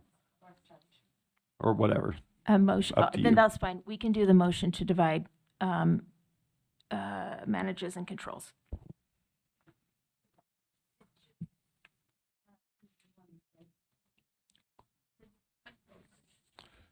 So would you be splitting that into two lines, or are you just opposed to? I'm only opposed to controls. I Okay. understand the way that Deputy Superintendent Jones is thinking of it from a controlling, auditing, oversight type of perspective, but the public doesn't think of control that way. The public thinks of control as control. And control is part of management. Oversight is part of management. Disbursement is part of management. Allocating is part of management. So- All of them are part of management. So what you're arguing, I'm saying we always put too many words in these things. This is nicely succinct right now. so what you'd be dividing is we've got two sections that are changing under Member Klein's proposal. She would add controls to manages, and you oppose that. And then there's the part about replacing I'm fine with tax that. That's dollars a with great public change. so the division is actually between the public education part and the part that adds controls. You would keep manage, but you would strike controls. So there would be a motion to divide between those two elements of Member Klein's motion. So let's vote on the motion to divide. If not, we can vote up. I mean, we're slightly informal here, but that's the motion, right? Is to divide the two parts of Member Klein's amendment, which are adding controls over here and substituting in public education funds for taxpayer funds. Is there a second to the motion to divide? Did I frame that up right? I'm trying to keep track. That's why right. That's why I'm splitting those two questions. Right. So I think that means you're splitting the two parts of her. Right. Yes, correct. But the division of the motion is to divide public education edition. All right. You framed the motion. Let's vote on it.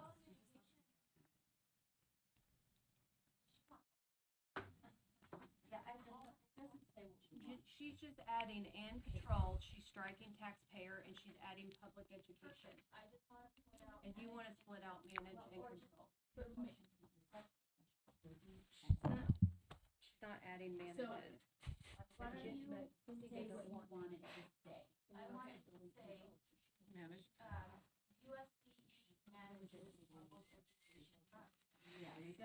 With no controls. Is that a friendly? We drop controls? It's you're the maker. That's a friendly. Okay, so that resolves it. We don't need to divide and whatever. All right. We manages public education funds. Well, she's taking a friendly. Do we have it up there? Strike taxpayer and replace with public education. Member Bogus? Yes. Member Booth? Yes. Member Klein? Yes. Member Davis? Yes. Member Earl? Vice Chair Earl? Yes. Member Green? Yes. Member Hymas? Yes. Member Carey? Member Lear? Yes. Member Norton? Member Norton? Yes. Member Reel? No.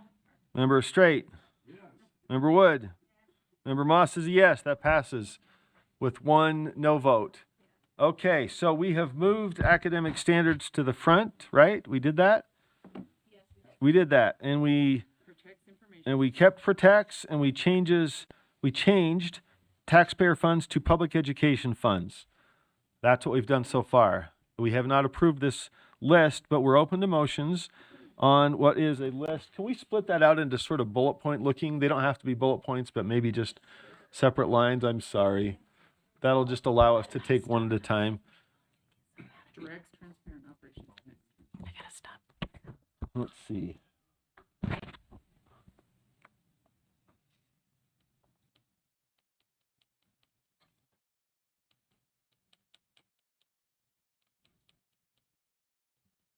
Okay, maybe that top one just drop a separate down.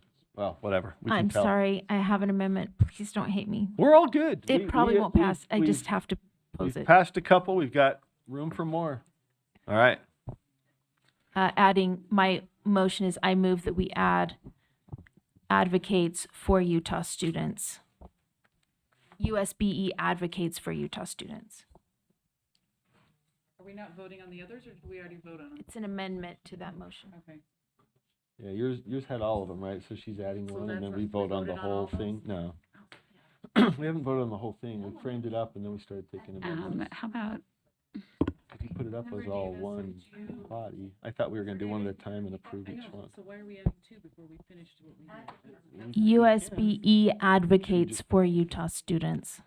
You wanna vote one at a time? Nope, we're good. Let's do it. We should vote one at a time. Yeah, so when we come after Okay. this, let's go back and do those. Let's go through them one at a time. Okay. All right. Which department is this? What, how do you see? Question. So Cindy, just, how do you see this playing out? Because the others are things we do, so you see everybody being, I'm just wondering what this looks like.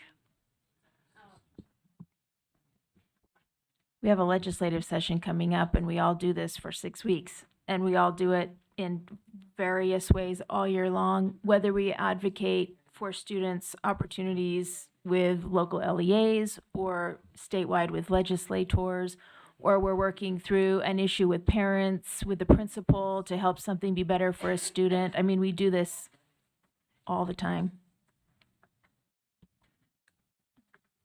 Further discussion to that motion? Member I would just ask you to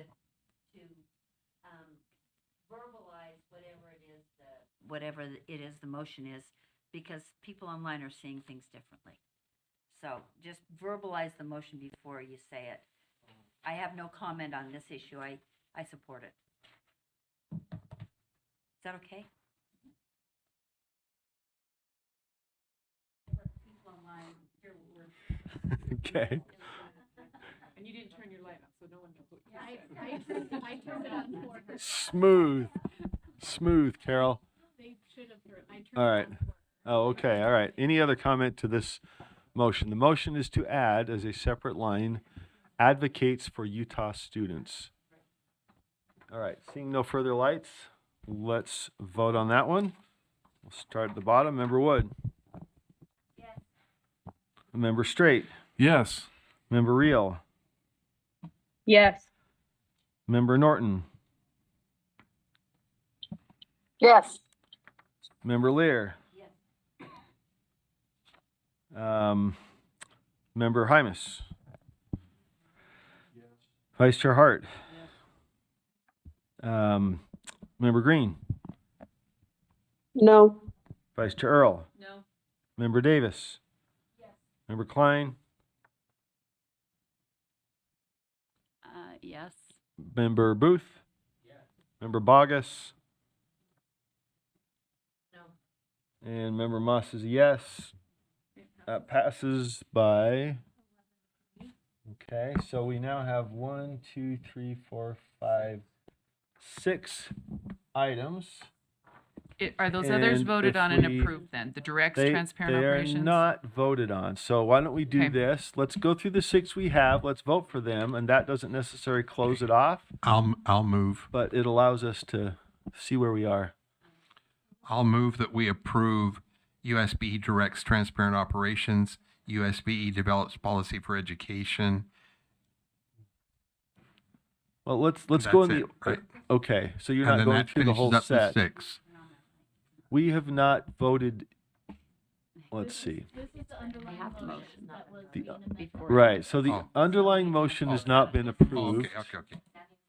Correct. So the underlying motion has been amended, not approved. Member Klein? And I'm not meaning to cut off debate, by the way. There's a suggestion that we vote on these and see if we want to approve them and still have an opportunity if people want to I do just other want to things, add but- one. Add one. Let's tee it up then. And Okay, I would like to add legal oversight of LEAs and teacher licensing. State that consistently with our. yeah, can we Have a- see what so- that looks like in grammatic I'll provide legal oversight of LEAs. provides? And then if there's something for teacher licensing, because that's another big part that we do.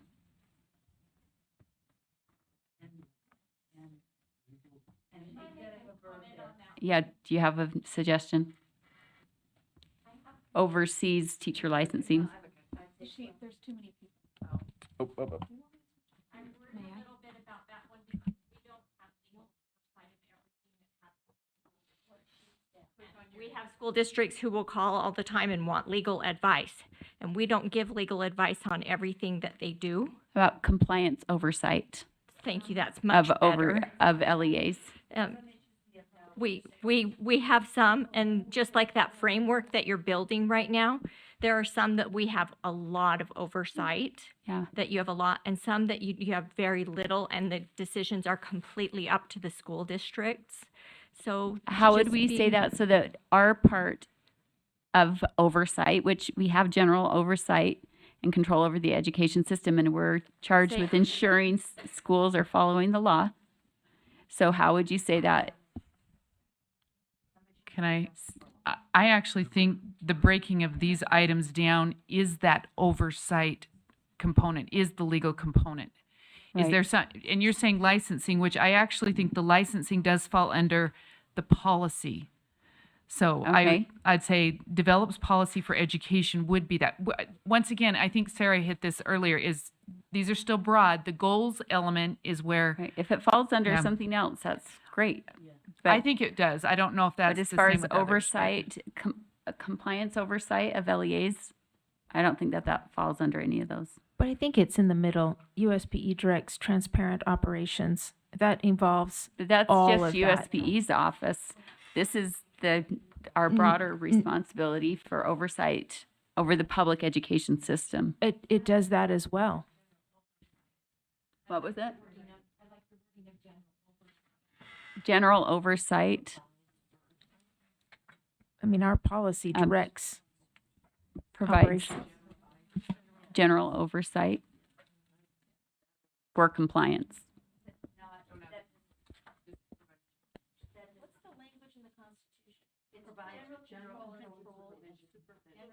So let's just use that, general control and supervision of LEAs. Provides, right? Yes. All right, so provides general control and supervision. Does that? Perfect. Okay. Discussion to that? Got it framed up? Member Gabagas? I hate to be the bearer of obstinance, but it says that we provide general control and supervision of the public education system and all the programs that the legislature may designate. That's actually what it says. Okay. Is that a proposed amendment or a comment, argument? I just think as long as we're working on our mission and vision, it shouldn't be narrower than our constitutional charge. Okay. So, I mean, each of these is in some sense a subset of general control and supervision. Right. So they're all a little bit narrower and they kind of add up. Member Klein, you're happy with your motion as framed? Member Klein? Member Klein, are you happy with your motion as framed? Do you want to take any of this as a friendly? Yes, because we're moving away from the LEA structure. Oh. Well, we're not moving away. Don't say that out Yeah, loud. let me qualify that. All right, let's not. Let's go back to this. Instead, If it's not a friendly amendment, I would like to vote on it, that we strike LEAs and put public education system. That is my motion. If it's good without objection, then that's fine with me. all right, without objection, what does that look like? Provides general control and supervision of the public education system. Thank you. Okay, let's go. Member Sorry, Vargas. I'm so Unless- sorry. I'm being okay. talked to, sir. Of public education? Public education. Just public. That's broader. Yeah, That's fine if with you me. want broader. That's fine with me. Provides general control and supervision of public education. Correct? I'm okay with that, sir. Thank you. Okay, Member Straight, did you want to speak or vote? Yeah, I just don't understand the importance of putting this in our mission and vision when that is already in the Constitution. And I have lots of examples, specifically TSSA, where you could make an argument whether we have general control and supervision over that or not. Because I think the intent is that we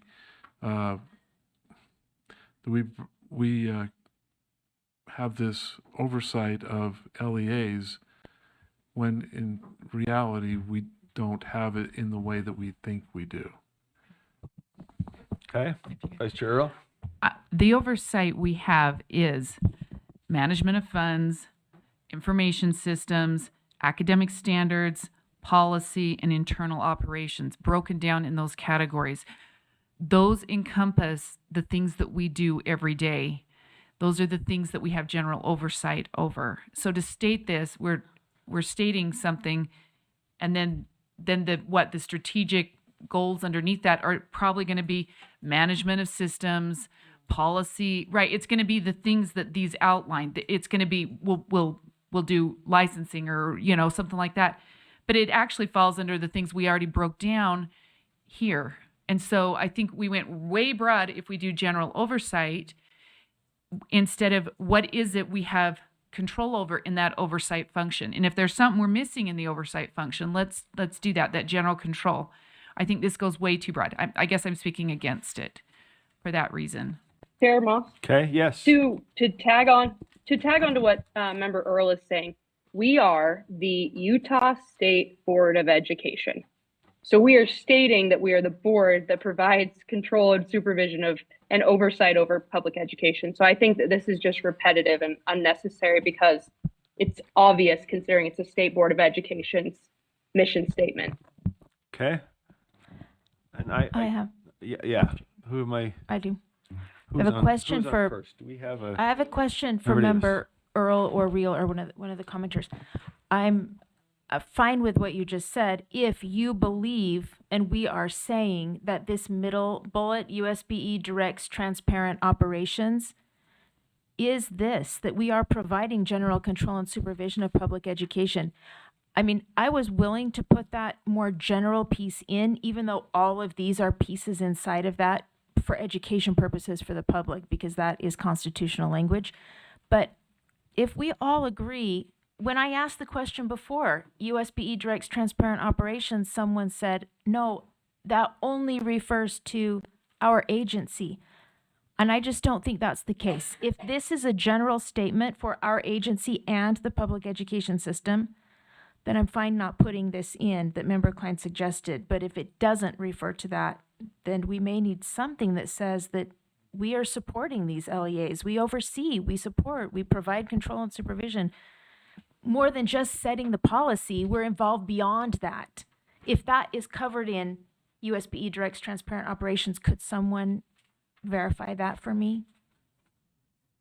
It's a good question. I think I'm that Member understanding what Earl, you're saying, but go ahead, Sarah. yeah, I think what Member Earl was saying was a really great point, which was that when we're going to start breaking this down into goals, we're going to see like this motion basically sums up the bullet points. And so in my view, we already have it included when you look at all of the different bullet points, and it's unnecessary. Also, given the obvious of it's our mission and vision statement.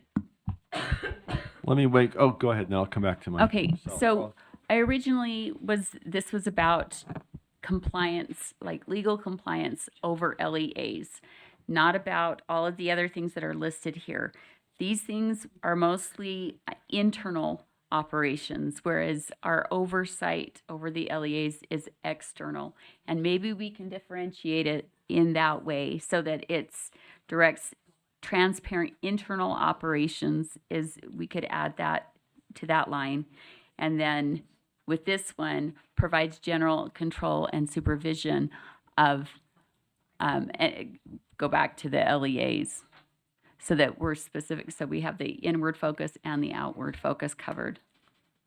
Could I? Well, no. Let's see. Let me follow the lineup. Member Lear, I don't think we got to you. Sarah's persuaded me that we don't need provides general control and supervision. So that's good. But going to the point of USBE directs transparent operations, I think that's a very general statement in the middle of more specific education statements. So if you want to keep that orange USBE directs in the middle, I think you need to make it specific to education. USBE directs transparent public education operations, or public education, something so that it's clear that it's specific to public education, as opposed to transparent operations could be about anything under the sun. So I think it's too broad, is what I'm trying to say. But I don't think we need Member Klein / Member Davis's motion anymore. Could I make a suggestion? I haven't weighed in yet, but I'm just curious on Member Klein's motion. If we're trying to say something specific about oversight, I wonder if something like provides support and oversight of districts and charter schools. The oversight is often what we do. I'm speaking in large part from my experience in finance and I would operations. be fine with that. But Support provides support and oversight of districts and charter schools. schools. That to me is a subset. It focuses on our relations with LEAs, which none of the other line items do. Provides support and oversight of districts and charter schools. That mentions our relations with LEAs that the others don't. So Yes. if that's a friendly, I could. And it's written in plain language that the public can understand instead of Okay. LEAs. So we've got oversight, but also support, which I think are a pair. All right, well that's a friendly. Any discussion of that, or should we Public moat schools? So it's not so long. I'm just trying to link. districts and charter schools? Public schools cover both. But then it's also programs that have been assigned to us by the legislature, which would be the school choice and the preschool, whatever is assigned to us Of local schools? by the legislature. We also Can we say local schools? I mean, that kind of is. Do you know that our current mission Obvious, just says but- provides effective oversight and support? That's what our Okay. current mission says. All right, so this would Provides echo that. Effective oversight and support. This would echo that then, provides support and oversight and support. Instead of districts and charter schools, we could say local schools. We could do that too, if you don't like it. I like it, but if you don't, you can vote against it.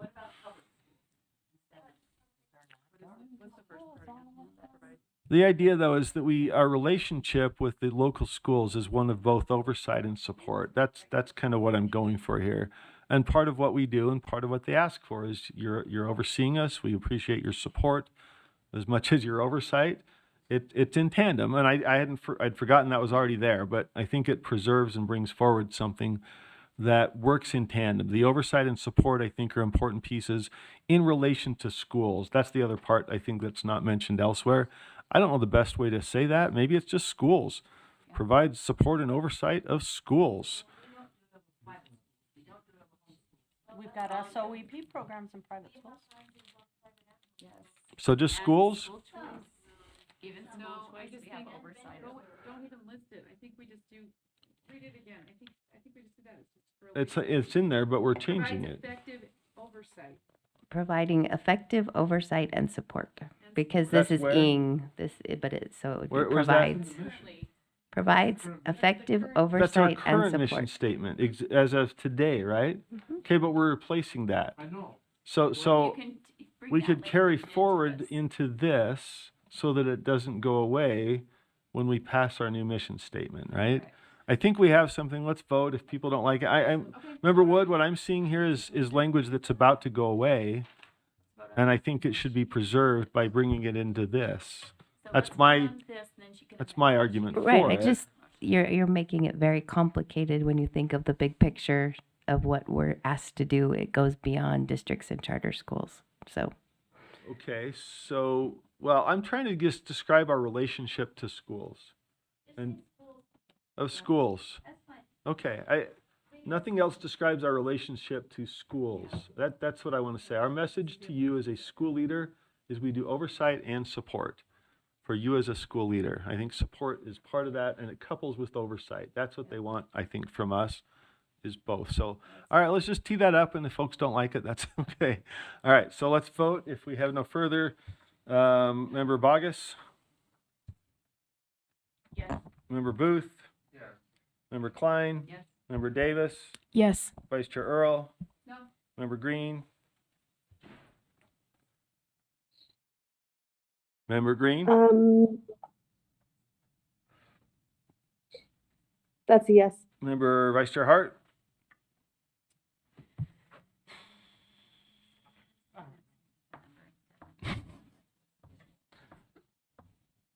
Sure, why not? Sure. Member Hymus? Yeah. Member Carey, not here. Member Lear? Yes. Member Norton? Member Norton? Yes. Member Reel? No. Member Straight? I guess I don't have to yell at you, sorry. Yes. Thank you. Member Wood? No. And Member Moss is a yes. So what was that? All right, that passes 11-3. It's back to wherever we are. Do we have to vote on, or can we just vote the group together now? We can vote on everything as amended. We've had some amendments. Let's tee that up for a vote then. The motion is to vote on the following language as amended. Sets academic standards, protects information systems, manages public education funds, directs transparent operations, develops policy for students, advocates for Utah students, and provides support and oversight of schools. Member Wood? Unless there were, I think we've discussed all of it, but. If I vote yes on this, can we change the order? Yeah, I agree. We can leave that open. Sure. So this would be, we're voting for these to be accepted, but not necessarily in this order. So, Yes. okay, Member Straight. Wow. Member Reel. Yes. Member Norton. Member Norton. Member Norton. Member Lear. Member Hymus. Sorry, yes. Okay, Member Norton's a yes. Vice Chair Hart. Yes. Member Green. Member Green. No. No. Vice Chair Earl. Yes. Member Davis. Yes. Member Klein. Yes. Member Booth. Yeah. Member Bogus. No. Okay, that passes by 10 in favor. Okay, can I make another motion? Yeah, we just need to see. Okay, so we have these locked in, but we did not lock in the order. Did you have a motion on that? I think she I'd was like trying to make a motion, but you want to? Oh, no, I was going to move to something else. I figured Okay, the if order you we ha- could do. Yeah, could- let's, and then we have So, sir, We have. Member Wood. Are you doing ordering or are you doing? My light's on. Okay, I I was have a holding for different Member Wood, but motion, Member Booth, I would like to make a do motion you have, okay. that we move on to the USBE vision and that I recommend that the vision be academic and organizational excellence in Utah education. Did we have any, okay, are we overlooking anything on, okay. All right. I'm sorry, could you state the, well, actually. And with it, we want these points as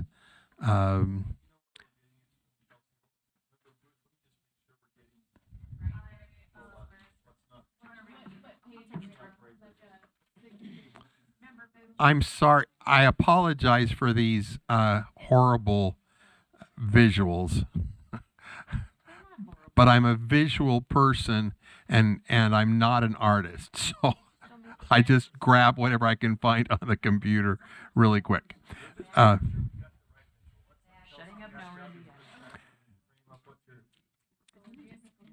think that this might be the right. If this is from Kelsey's computer, I think it's to the right one. And so USBE vision would be academic and organizational excellence in Utah education. And then what is down below would be the substandards of what we see as our vision for Utah graduates. And you'll note that it used to say college and career ready, but based on some comments that we had last time from Superintendent Dixon, I'm recommending that one be Utah graduates are post-secondary, are prepared for post-secondary post-secondary education / training. And all the others would remain as they are on the documents that Jenny was circulating. They're the only thing I added was Utah graduates are in the same way that USBE does some things in the mission and the vision. Our vision for our students is that Utah graduates are this, and they're self-reliant. They embody strong moral character and social values. They're prepared to engage in civic and political affairs, upholding and preserving constitutional government. Utah graduates complete a relevant curriculum built on rigorous academic standards, including effective assessment to inform high-quality instruction and accountability. So all of those things, and those that may not be the order. I'm not suggesting that's the order. That's just the laundry list, in the same way we just came up with a series of votes with the laundry list. So if we could, I don't know whether we need to separate this out or divide it, or whether you're in agreement enough that we can just go yay and move on to values. Well, I suspect there might be some motions, proposals, but that puts it all out there for us. So the motion is to, I guess the question is whether you're doing the whole thing or just the top line. That's up to you. I guess you framed it up as the whole thing, right? So that's what's on the floor. Is the mission, is the vision statement, is academic and organizational excellence with those subtopics. Okay, that is on the floor. Let me just check my. Yep, Vice Chair Earl, then Vice. Why don't we have Brent on here? Okay, Vice Chair Earl. Okay, sorry. I would make a. I'd like us to vote on the top, but I would make a substitute motion that the items, trying to keep them as simple as can be, and those are what we kind of talked about before. That Are you moving to divide first, or doing the whole I thing? can move to divide first if we want to vote on the top, and then I want a substitute motion. I want to reserve to make a substitute motion on the bottom. Should we do that?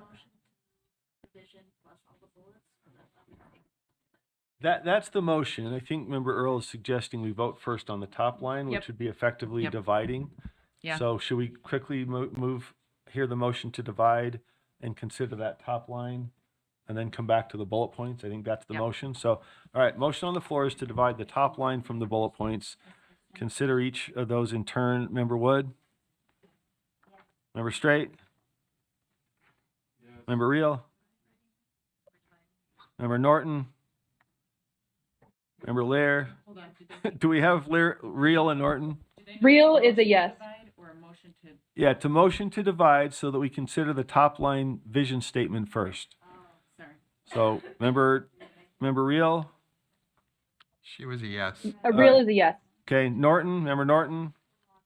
Member Lear? Yes. Member Hymas? Yes. Vice Chair Hart? Yes. Member Green? Yes. Vice Chair Earl? Yes. Member Davis? Yes. Member Klein? Yes. Member Booth? Yes. And Member Bogus. Okay, sorry, Member Bogus. I didn't hear. Yes. Yes, okay. It passes back to Vice Chair Earl on the first Let's just top vote on it. line. I'm You want to vote on the top line as stated? Okay. So the motion then, having been divided, is that we approve the top line vision statement, academic and organizational excellence in Utah education. Any discussion to that specific motion? As Seeing it reads, none, it says organization. Is it It organizational? should be AL at the end. or organizational, there we go. Academic and organizational excellence in Utah education. Any discussion to that? If not, let's start. Member Bogus for a comment, not a vote. I may have an emotion to amend. I just don't know why in all of this we're saying in education, for education, by education, through education. It just seems to me to be redundant. And I'm thinking about, as I read this on a chart or something, it doesn't mean that I dislike education. I mean, I move to amend that we strike the words in Utah education. Okay, is there a second? Second. Second, discussion of the motion. I like it because academic and organizational excellence just doesn't sound great over a door or on a desk, but academic and organizational excellence in Utah education describes the vision we have. And so in this case, I don't think it's superficial. That's just me. Anybody else? Same. Okay, Carol. All right, any further Amen. discussion? So I don't think it's superficial. I think as we look at this as a whole, Fair enough. I get your point. it becomes redundant. Redundant. Sorry. I didn't mean superficial. Redundant. But I just don't feel it is. I think people really have control of and not academic and organizational excellence in everything. In the universe. Okay. Well, those are the two opposing points. Thank you. Let us take it to a vote. Member Wood. The motion is to strike the words in Utah education. No. Okay, Member Wood's a no. Member Straight? Oh, sorry. Huh? Yeah, we didn't get that confirmation, so strike in Utah education. Correct. Member Straight? Yes. You're a no or a yes? I don't know. Okay. Member Real? Member Real? Yes. The motion is to strike the words Yes. in Utah education. Yes. Member Real's a yes. Member Norton? Member Norton? Member Lear? No. Member Hymas? Yes. Member Hart? Vice Chair Hart? Member Green? Yes. Member Earl? Yes. Member Davis? No. Member Klein? Member Booth? No. Member Bogus? Yes. I am a no or several no's. What does that? Where does that put us? I think Member we're wrong. Bogus, you were. I was a yes. She was a yes. Several yeses. What's the count there? I only have 6 yeses. 6 no's. Okay, so that motion fails. We are back to the underlying motion from Member Booth that the USBE approves the following vision statement: academic and organizational excellence in Utah education. We'll start now with Member Bogus. Back to the top. No. Member Booth. Yes. Member Klein. No. Member Davis. Yes. Vice Chair Earl. Yes. Member Green. Yes. Member Vice Chair Hart. Yes. Member Hymas. Yes. Member Lear. Yes. Member Norton. Member Reel. Did we lose Kristen completely? Yes. Member Reel's a yes. We've lost Member Norton. Okay. Member Straight. Yes. Member Wood. Yes. Member Moss is a yes. 11 yeses. That passes. Okay, so we now have, having divided and voted on the top line vision statement, we have a number of bullet or subsets. Can we pull those up in sort of bullet point and then? I'd like to make All right. a substitute. Vice Chair Earl. I'd like to make a substitute motion just because these are simpler. So, Kelsey, I'm looking right here. But I do have one of Randy's that I like. So it would be participate in civic responsibilities. These are just more concise. Uphold and strengthen our constitutional republic. Let's see. So I got to make sure it works. So, and I do like Utah graduates. Utah graduates are self-reliant and able to provide for themselves and their families. Is that a lead-in for all of them? Yeah, it is, but I just wanted to make sure that the beginning of it connected. And then embody strong moral character and social values. That's from Randy's. And that's it. Are self-reliant and able to provide for their, so that it goes with Utah graduates. I like that better. Themselves and their families. So it would stay Utah graduates, and then it would have those pieces. So.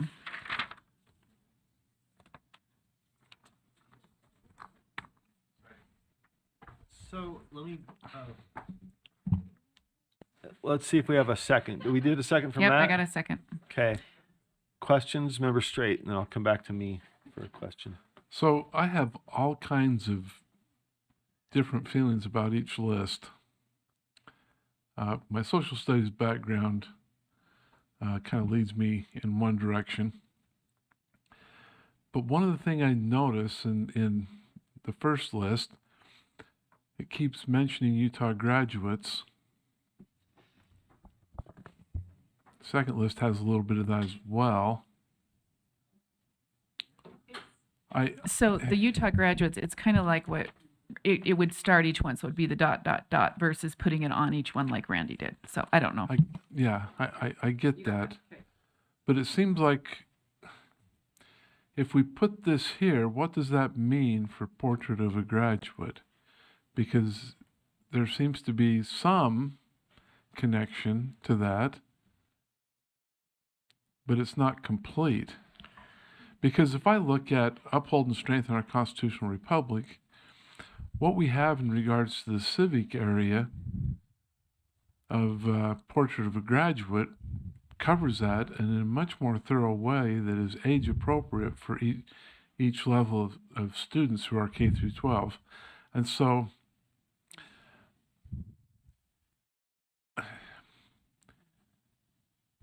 are we saying that Portrait of a Graduate goes away as a result of these lists? Because I see some connection, but it's also not as complete. What's the answer to that? Is that to the maker of the? Or I don't think we're addressing Portrait of a Graduate.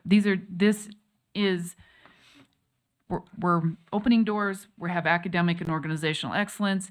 Here's key things we're looking at that we want kids to accomplish. It's a simplification. It's not asking for, more than that. This is just a general statements. Well, if you look at Portrait of a Graduate, if you go, I'm on the website right now for our strategic plan with our talent map and Utah's Portrait of a Graduate, personalized competency-based learning. This is all part of it, and it should follow through clearly, and yet it seems like it's getting broken up. And so I'm struggling. Member Booth. May I respond? Certainly. So I was in no way trying to pick and choose like a buffet what I thought was good or not good from Portrait of a Graduate. I was going off of the documents that Jenny had provided that was kind of a synthesis of a lot of your ideas, but one of the major charges for this relook at the strategic plan was what is in code and how could we become more aligned with what the legislature has already designed. So I went directly to the code that was on this paper in green, and I tried to articulate all of the things that the legislature had said was our responsibility in terms of what our vision was. Their vision was, I envision an educated citizenry that encompasses the following foundational principles. And then they're involved in civic affairs, and all the things that I've listed there are the things that the legislature specifically said ought to be a part of the vision for our superbly educated citizenry. So I'm just trying to align with, but it also lines up with a lot of what we were doing in Portrait of a Graduate. Portrait of a Graduate doesn't have to come from our strategic plan or our mission or our vision. I mean, that's a list of the characteristics that we want, and the fact that I started out with Utah graduates as the lead into all of these things we want, and that is kind of the way, that's the connection we've got in our mind now with Portrait of a Graduate, may, make this a little fuzzy, but I'm just hoping that we can achieve what the legislature wanted and still represent what we truly believe to be important. And I'm not saying these are this is the final word, but it does come directly from code. And this would bring us much further in alignment with what they were complaining we weren't in alignment with. Thank you. Member Straight. So when I look at what we have, under the vision is Portrait of a Graduate. This is under the vision, correct? What we have currently is Portrait of a Graduate. Now, if I would suggest that, yes, we need to find a way to align our mission and vision with the legislature, but I'm not sure we haven't already accomplished that with Portrait of a Graduate. Let's look at the list here. So, academic mastery, wellness, civic, financial, and economic literacy, digital literacy, communication, critical thinking and problem solving, creativity and innovation, collaboration and teamwork, honesty, integrity, and responsibility, hard work and resilience, lifelong learning, and personal growth. And then it breaks it down by grade level. This is an amazing document. We're starting to get some buy-in. It takes time, but one of the things in education that I just absolutely hated is when we would get started on some new and great process and we would just barely get to a point of implementation, and then they'd change it all up. So I think the main point is that I appreciate the desire, and I appreciate that we've taken what's in code to put here. My only question is, what happens to Portrait of a Graduate? What is the intent of that? Could we put Portrait of a Graduate in either of these lists? But then that becomes redundant. But I don't think we do that. So there's some, well, go ahead. Anybody else want to respond to that? Yeah, my response is, once again, it is in response to the legislature, but it's also in response to, and I think we keep it simple. I don't think Portrait of Graduate it's a couple pages long, it's, to fit it here. It's just simply, here are the things that we want to know that happen when, visionary, looking down the road, that we can say, yeah, kids did this. So, and it aligns with what Randy said too. It's just looking at those and keeping things simple. That's why the language, that's why I'm recommending these ones, because it says that a lot of the same things Randy's does, and maybe there's still some movement there, but it's simple. It's not a long list. Okay. So. That's my question. What is happening to it? I don't think this Anything? directs 'Cause it's under our- specifically Okay. anything. Because right now it's under our vision. Sorry? That's where it's at. Yeah, so we have a motion, right. I don't think this directs anything specifically to be done with Portrait of a Graduate or with any individual districts or LEAs. Portrait of a Graduate, they got Portrait of a WASP and JUAB, right? And Yeah. different things out here. I don't think this directs any specific change. I have a question myself. Does the substitute motion preclude any of Member Booth's items, including being post-secondary? I can't remember how you put that. I don't know if it translated, but is that the intent would be to exclude that? I just include the ones down here, and then the ones I moved. Would it exclude, or would that need, I just personally. Substitute motion, it substitutes the one. Okay, so it might exclude. So my sense is that one of those mentioned being ready for post-secondary something. Can I speak to that or Yes, to the motion? Actually, sure. both. I was curious of points, maybe for Member Member Booth Booth at some point. Language is taken straight from code. Also, 3 of them come from Jenny's circle. Code and Jenny's circle.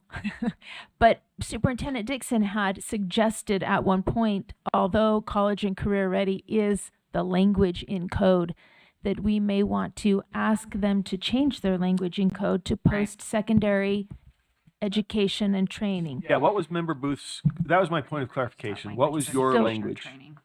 If I could ask just That for. top bullet there, Utah graduates are college and career ready, was supposed to be Utah graduates are prepared for post-secondary education / training. Okay, and so What would you use? Like education / training. Slash, you'd say and What would you instead of- use? That's post-secondary education. Education. That's 1, 2, 4 or more. Okay. just or post-secondary training? education. I mean, I guess the emphasis there was on supporting. So I haven't spoken to the motion yet, but the question is, how do we go about doing that? Do we ask the I'm just trying to legislature? clarify with him. Yeah, let me just hold on a sec. Just move it If in. I could ask one question, was your proposal then post-secondary education or training? Was the slash meant to be and or? I'm just, My understanding was, and I don't remember this comment from Sid, but someone suggested that there was a comment made that college and career ready may not be the term that we want to use. Right, But we so- do want to be inclusive of further training, whether it's at college or in a trade school. So is that an or? Post-secondary education or training? How did you, hold on, I'm just getting from Member Booth. Or it would be would be. Okay, Member Booth's would be or. Then we can talk about whether people want to change that. I'm just considering a motion to incorporate that. But if that's not into the right this. terminology, I was only trying to Right. be more I'm in just- line with I'm current. Trying to follow a process of finding what is, and then we could discuss what ought, like if there are changes. Sid, were you weighing in on, is training or education or training off somehow? Well, the key is post-secondary readiness, and we're trying to change the trajectory that it's really 1, 2, 4 or more. And when you say education or training, it makes it feel like education is a higher ground than training. And so whatever word captures, it could be a certificate in a trade or a 4-year program. It's really about being ready to move forward after high school with post-secondary readiness. That's the framing around it. I have a amendment. Let me just follow through on this Like one that question. post-secondary readiness. That's awesome. Post-secondary readiness? Okay. I mean, I'm looking for ways to explore the idea that things are more modular. We can go to 4-year, we can go to 2-year, we can also do training somehow over here. It's just not, we're not in the butts and seats mode anymore, right? We are preparing kids to do what grabs them. It seems to me education or training captures that, but if there's something else, is there language? I is really that resonate off? to your comment that it kind of may in What some would it minds be? elevate. Post-secondary readiness. But Post-secondary I have an readiness. amendment Okay, Member to Klein. the substitute motion. Okay, I'm sorry. Let's see. Let me. I've lost my wingman here, wingwoman. And I didn't don't know get who to was up finish my first. comment. It got you, the mic. All right, hold on, everybody. We'll get to everybody. Let me just direct traffic and do my best without Member Hart. Member Davis was in the middle of a comment. I think I cut her off. Yeah, I'd probably So- speak against this motion because I think the top motion is more inclusive of those ideas in the current motion and the pieces in the legislature. And I would add a couple that are in Portrait of a Graduate right now, like Utah graduates are academically, financially, and digitally literate. And those are important things too in our vision. But I would just speak against the motion for now. I know we think it's too long, but the mission list got really kind of long too. And people are mostly going to just remember our short pieces. It's only the people who really want to dig deep into our organization that are going to go into these lists, I think. Member Klein and then Member Lair. Okay, I would like to amend the substitute motion to add a bullet point that reads, are you ready?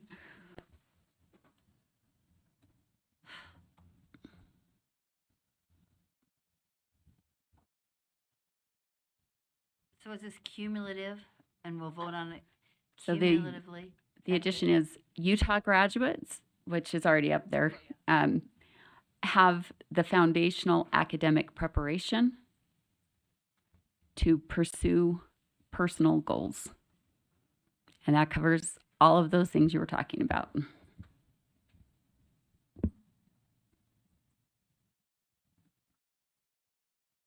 And I would also like, well, I have another motion after that. I'll keep them separate. I have an amendment to the amendment. Let's see if there's a second first. There's a second. This is the third, because we have a motion, a sub, and a motion to So that's our last one is the, You can amend the amendment. hold on, y'all. Let's listen to, I just became Southern. Okay. First Amendment, so are we okay with, somebody wants to add something? I can't, Member Davis. She said I can't. Okay, is that the ruling? Okay. Okay, okay. All right. So we can't unless it's a friendly that Member Klein accepts, but as it stands, we have the foundational academic preparation to pursue personal goals. Discussion to that motion. Okay, Member Lear? We're just voting on adding this to Member Earl's substitute, which has not yet been voted upon. It's been proposed as a substitute for Member Booth's list above. Okay. So discussion to Member Klein's motion to amend Vice Chair Earl's.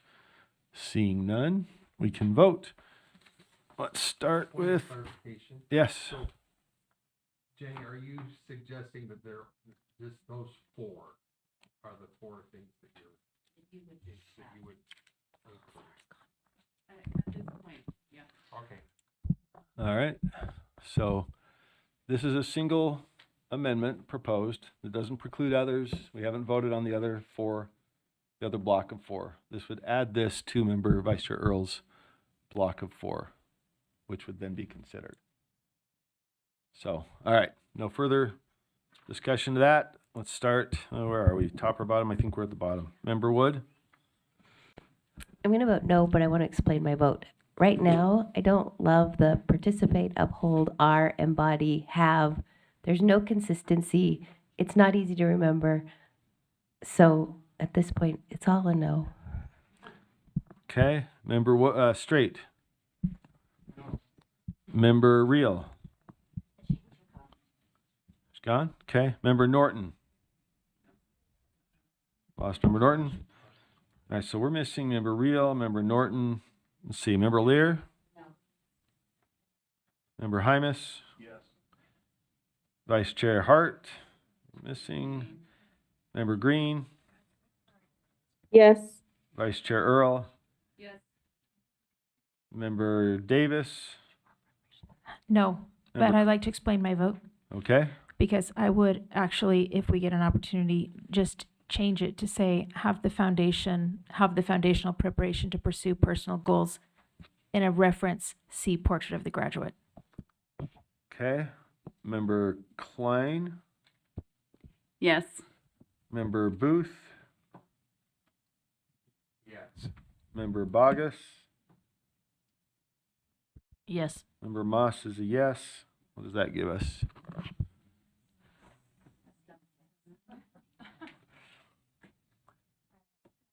That's 7 yeses. Okay, we are 1 short. Why don't we take a 2-minute break? I'm going to see if, well, Let's call Molly. I might just see if there are folks in the, call Sarah, anybody and everybody. We're a little short on personnel. I have another motion. We need all the members we can get of whatever their vote might be. All right.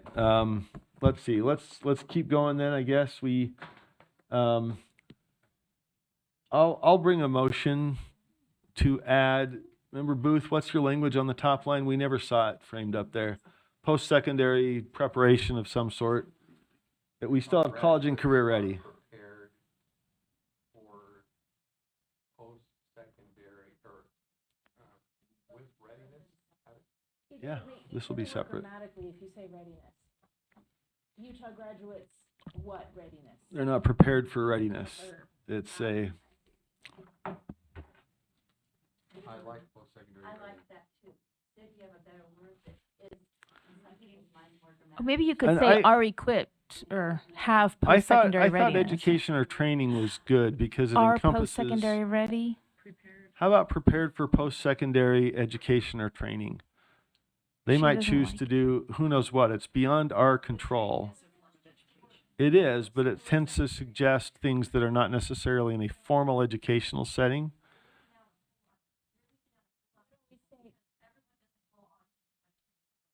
Sure. I'm just suggesting that we are preparing for education and training. They could be prepared to lie in the grass and read Walt Whitman, which would also be educational and which I've done. Endeavors. Well, I consider it a little more forward because it's modular, but how do we better frame that? You have a variety of opportunities to pursue. Here's something that says broadly, post-secondary readiness. I mean? Yeah. you're- Post-secondary readiness may refer broadly to preparing students for the transition from high school to multiple pathways after graduation. So I how do we think just one of- frame that up then? Well, I think one of the things that we leave out is to A.G. Buse's point, military. We don't mention that enough. Sure. Military service or just service in general. So how do we just or say work or- post-secondary readiness I do. in the context of what we're saying? We have been doing our prepared for, we don't want to say prepared for post-secondary readiness. Why not? Personal goals. Prepared for post-secondary, what did you just say, Sid? Personal goals. Preparing students for the transition from high school to multiple pathways after Multiple pathways. graduation. Multiple Post-secondary, pathways. multiple Re- pathways. After graduation, beautiful. Set that Multiple up. pathways infers that there are limited choices for them, what the state says are available to them. That's not the intent Instead of this of at all. All This is not opportunities. like So personal pathways like goals would be more aerospace engineering. broad. Yeah, I think pathways has taken on like an aerospace, and I like those, but that's not at all what we're trying to limit. Well, let's see it in what it looks like. Post-secondary goals, or is it more pathways, opportunities? Why don't we just say opportunities?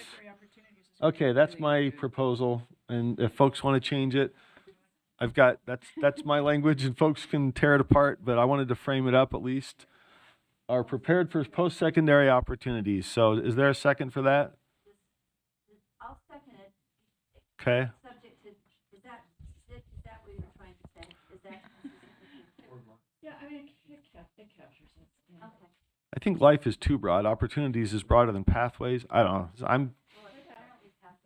I want the idea that post-secondary, we're setting you Phone up to- to go do what you want, right? Phone It to might friend. be, yeah. Post-secondary success.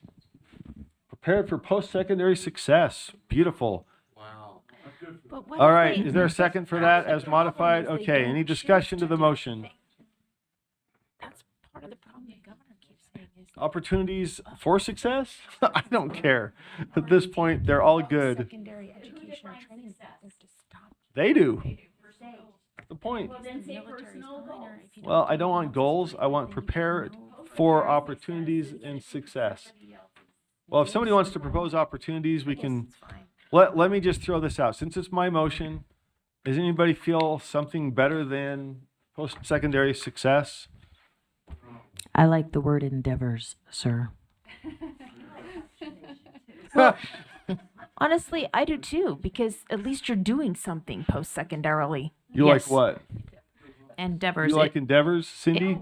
Well, I mean, the whole point. Like the governor said, a third of our students are not obtaining anything beyond high school. As far as they need to be prepared to obtain skills or whatever post-secondary in any way they want to do it, whether it's in the military or in All right, trade I'll school or listen. college. We have a way of disagreeing and resolving it. It's just voting, right? So we have differences. I'll accept endeavors as a friendly. That seems like, all right, you guys can vote it down.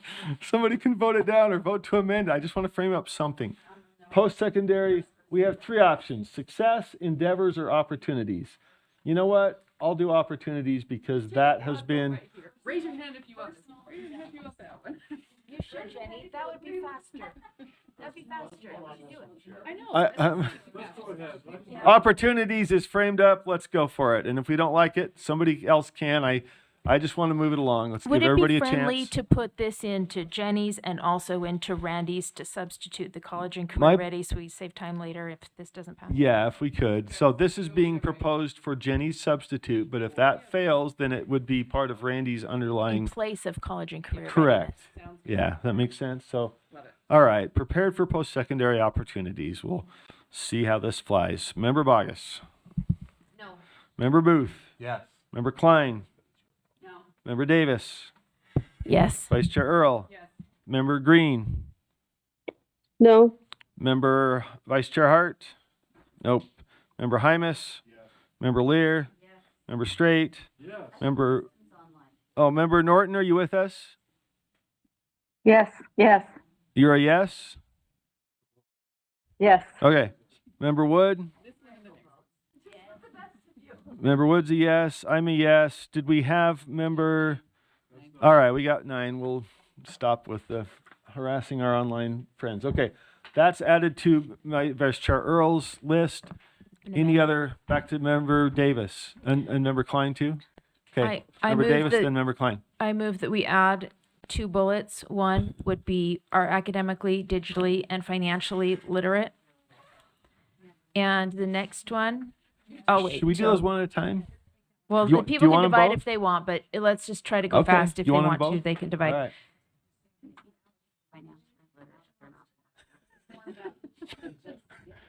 Matt's ready for the second half.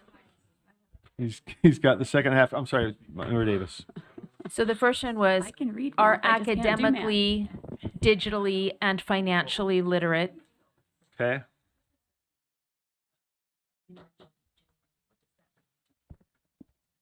Oh. Let's get to And- that. We'll frame it up. And the next one is have the foundational preparation to pursue personal goals and reference Portrait of Graduate.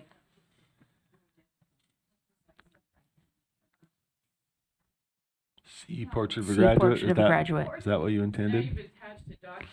All right, Portrait let's of see the if we have a Graduate is second. like we currently have Hold it on, attached folks. to Vision. Hey, let me direct State's traffic. goal. It's my only job here is to direct traffic. Let me do it. Let's have plenty of discussion, but frame it up first. Let's see if we got it. Let's see if we got a second.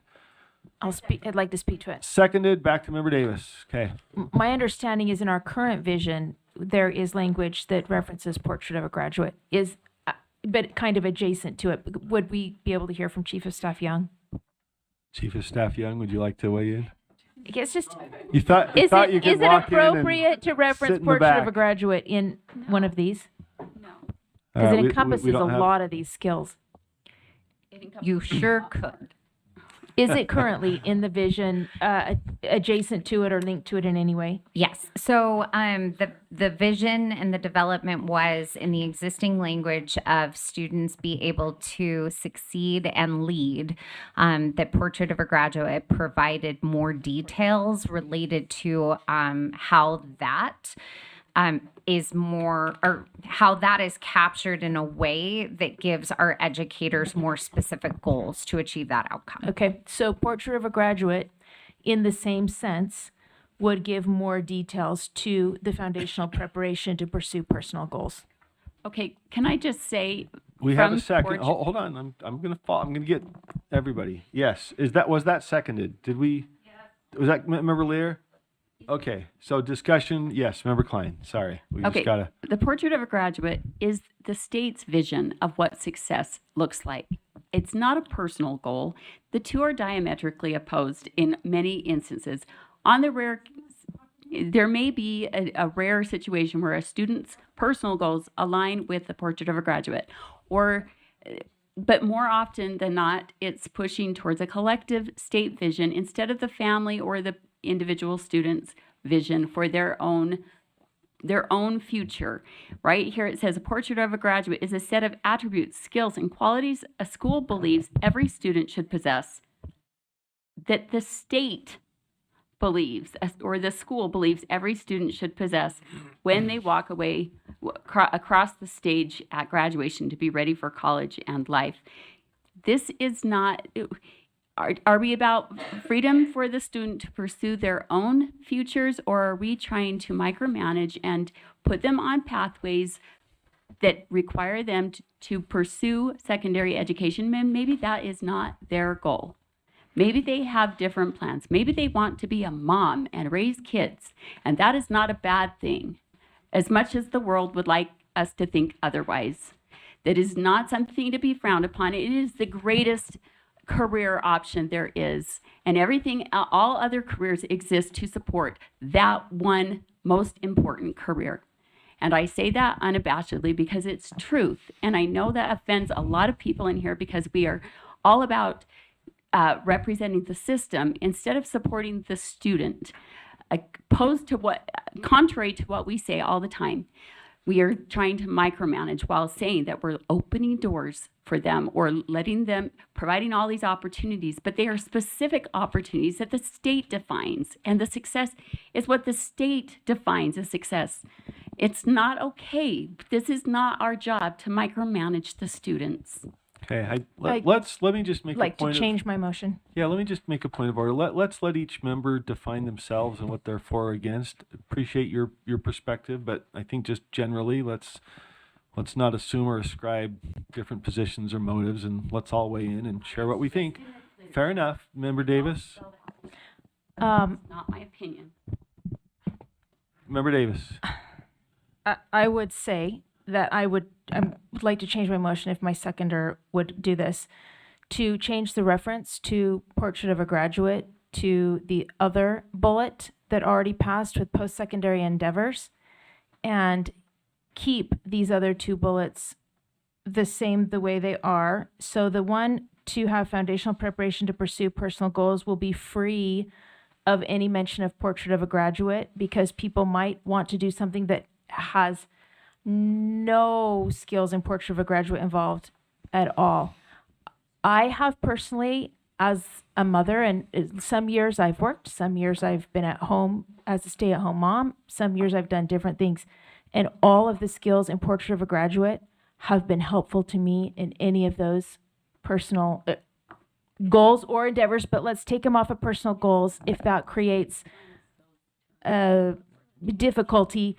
But I just need to say publicly that I feel like, you know, to say that we represent a system instead of students is an opinion, and I respect everybody's opinion here. I have a very different opinion of the people in this room. I believe that we work really hard to represent students and families and teachers and those that are involved in this state. And I would just like to express that also, still respecting my colleague's opinion. Thank you. I think, so the motion is to go reopen something that was previously passed, which is something I proposed and I would oppose. It's an amendment. I get it. So I'll speak against the amendment to the extent that it's adding something to a bullet point that was already voted upon. So if that, I guess you're the maker of the amendment, is to add these two. You could divide if you don't want that Okay. piece. So maybe I'll make a motion to divide all three, and let's see how that does. There are 3 points. One is to, hold on, one is the first, another's the second, the third is to add, as Member Davis just described, a reference to Portrait of a Graduate to something we already passed, which is above us. Can we scroll to that?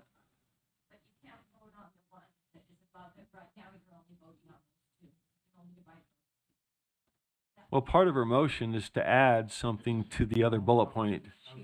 She withdrew that. I don't know, Member Davis, I'm addressing Member Davis's motion as framed, which is 2 bullet points and a third action of adding Portrait of a Graduate, right? Yeah, So it's a 3-part motion. it's a 3-part motion. I'm seeking to divide all 3. Does that make sense? Am I out of line? I can modify if that doesn't match Member Davis's motion. Someone just point me to the third part of the motion so I can make sure. Third part is she wants to add a reference to my motion above. Member Davis, could you tell me what the third part of that motion? You want these 2 bullet points plus? It's taking the reference to Portrait of a Graduate off of personal goals and instead putting them onto secondary endeavors. Above. Oh, okay. Opportunities. I know. No, it was but opportunities. If it passes, it would pass as amended. If and my motion would be to add these to either Member Earls or Member Booth's, whichever one passes. You know, Or add them. I won't move to divide. Let's just let it ride. I think we're adding, so this would add, I'll let you frame it up. It's your motion. Does that make sense? Reference Portrait Graduate to that bullet point. I'm confused about the motion, Which is fine. but she's writing it, so I'll probably get. That's changing what I. Yeah, well, I Mine wouldn't was up have voted for post-secondary either, so there. So you're gonna reopen the whole thing? I'm not reopening nothing. Chair Moss, do you mind if I just clarify something? Sure. So, this is in regards to Member Klein's very heartfelt comments, which, none of us want to undermine or do anything but underscore the role of home and family and motherhood. And I just wanted to make sure that everyone knows on the website, right, the beginning paragraph, Utah's Support for Graduate overview. Utah Support for Graduate identifies the ideal characteristics of a Utah graduate after going through the K-12 system. These are aspirations not necessarily meant to be quantified and measured. These characteristics begin at home and are cultivated in educational settings. So I just wanted to remind everybody around the table that that's how that was initially set up. So that is germane to the motion to see if it fits where you're indicating or at all. May I respond? Sure. This is from Portrait of a Graduate, is the design process that engages the education system and the broader community, educators, students, elected officials, community members, families, to help you build a unifying collective vision for your students. Bringing together these diverse perspectives is essential for enduring educational transformation. Locally developed but globally positioned, the Portrait of a Graduate serves as a North Star for system transformation. It's about the system and bringing all people into a collective vision. So regardless of, this is from the Portrait of a Graduate website, regardless, Battelle for Kids, for however we describe it, and to say that it's not necessarily meant to be test or measured, we are measuring all of those things. And I've seen the charts with all of the data, detailed data. We are measuring them. So that is a lie that's written in that document. All right. And I have the proof to show you the evidence. I am not trying to be unkind. I am simply stating the facts. I've Okay, Member seen Klein, the evidence hey, myself. We respect your opinion. We all have them. Well, that's a harsh accusation. Point of order. In our book of Robert's rules that we were given, we've been asked to not talk about Folks, lies. Hey, folks, can we tone it down and just not ascribe bad motives? You're gaslighting. It's true, and I have the proof. Everybody's got an opinion. We can point to the website. Hey, Member Klein, we can also use proof, but let's just not talk about each other's motives. My only request is that we not talk about each other's motives. Fair enough. You can say your piece. All right. Well, where are we? Let's see where we are. We had a motion from Member Davis, which is are prepared for post-secondary opportunities would include a reference. Okay, we have that. Reference to Portrait of Graduate to the bullet point are prepared for post-secondary opportunities, are academically, digitally, and financially literate, and sir, with have the, respect- hold, let me just finish my sentence. I got a bullet point, and have the fundamental preparation to pursue personal goals. And yes, go. I think You we all got it. need at least 2 minutes to just breathe. All right. Can let's- we just take a minute? Sure. Please. Let's take a breath. I'm ready, but if we need a breath, let's take a couple minutes and grab a soda, hug your neighbor. Whatever gets us back in the mood. That's what I need to do? Well, that neighbor. Sybil needs a hug. All right, let's take a quick deep breath and we'll be ready to roll. I just need caffeine.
Didn't mean to rush you. In terms of, okay, so mine got added. Did anything else got added? We had one added. We've already Okay. had provide for themselves. All right, so what we have, folks, on the floor, again, we got Vice Chair Earl with the flight, Jerry with an anniversary at the symphony. We've made a lot of progress. So we have on the floor Vice Chair Earl's substitute motion with those 5 bullet points. Excuse me. Are there lights to discuss or amend? Amend. Member Wood? Member, I don't know who got it first. Member Wood? Okay, I move to amend, and Kelsey has this. I move to amend to have it say Utah graduates are prepared. And then the following 1, 2, 3, 4, 5 points to participate in civic responsibilities, to uphold and strengthen our constitutional republic, to provide for themselves and their families, to engage in post-secondary opportunities, to pursue personal goals. And the reason is, so we talk about if they're, thank you, if they're able to pursue post-secondary opportunities, then they are academically prepared. If they're able to provide for themselves and their families, then they are financially literate. And if they're going to be digitally literate, I think that they have to be able to provide civic responsibilities. So we don't need the 2s. Actually, we could put prepared 2 up above. Sorry. Yeah, thank you.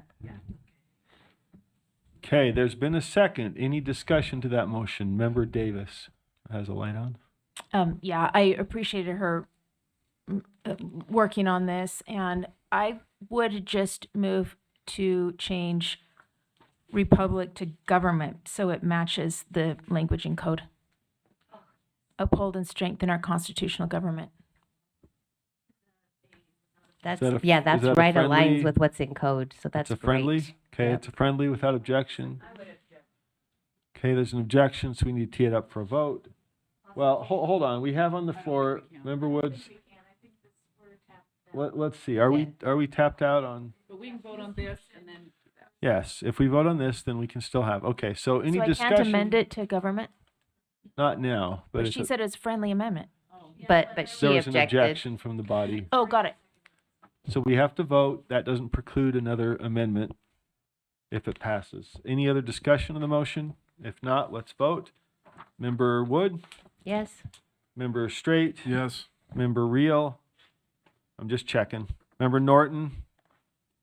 Member Lear? Yes. I understand Member Carey is now available. Member Carey? He's left. Okay, he was available. Member Hymas? Yes. Member Vice Chair Hart? Yes. Member Green? Yes. Vice Chair Earl? Yes. Member Davis? Yes. Member Klein? Oh, gone. Member Booth? Yes. Member Bogus? Yes, sir. Okay, that passes. I move to reconsider Member Davis moves to and reconsider. change republic to You could just move government to to match amend. code. You can just move to amend. You don't have to reconsider I the whole have to thing. reconsider because we just passed. So I'll do it in one motion. We The amendment passes, so now we're not 3 amendments. yeah, you can just amend that piece. Then I move to amend Okay. to change republic to government. Republic to government. Yeah, and I'll speak to Okay. it. I'd Do like we to have hear. do we have a second? Seconded. Okay. Just because this is the exact language in code, and government to me feels like bigger than just the type of republic that we have. Government feels like larger scope, which I think is why it's in code. Not Okay. sure because I don't know intent. Any discussion of that motion? Member Bogus? Yes, sir. So, to me, with respect, Member Davis, as I smile, to me, when we talk about strengthening our government, that gets us into the realm of big government, as opposed to the style in which we govern the people. And so I would argue against the motion because I don't think that teaching our children that big government is good is good. Okay. Further discussion? Member Earl? Yeah, I'd speak against it too. I do think you're right, it does say constitutional government here, but in other places in code, also it says constitutional republic, or there's a variety of definitions. This is the type of government we have, and that's why I would speak for it. It's not just constitutional government, it's constitutional republic. Anyways, I'm just, that's my opinion, but. Okay. Myself, I think they're both accurate, but I prefer republic because it's educational in a slight way, but that's just me.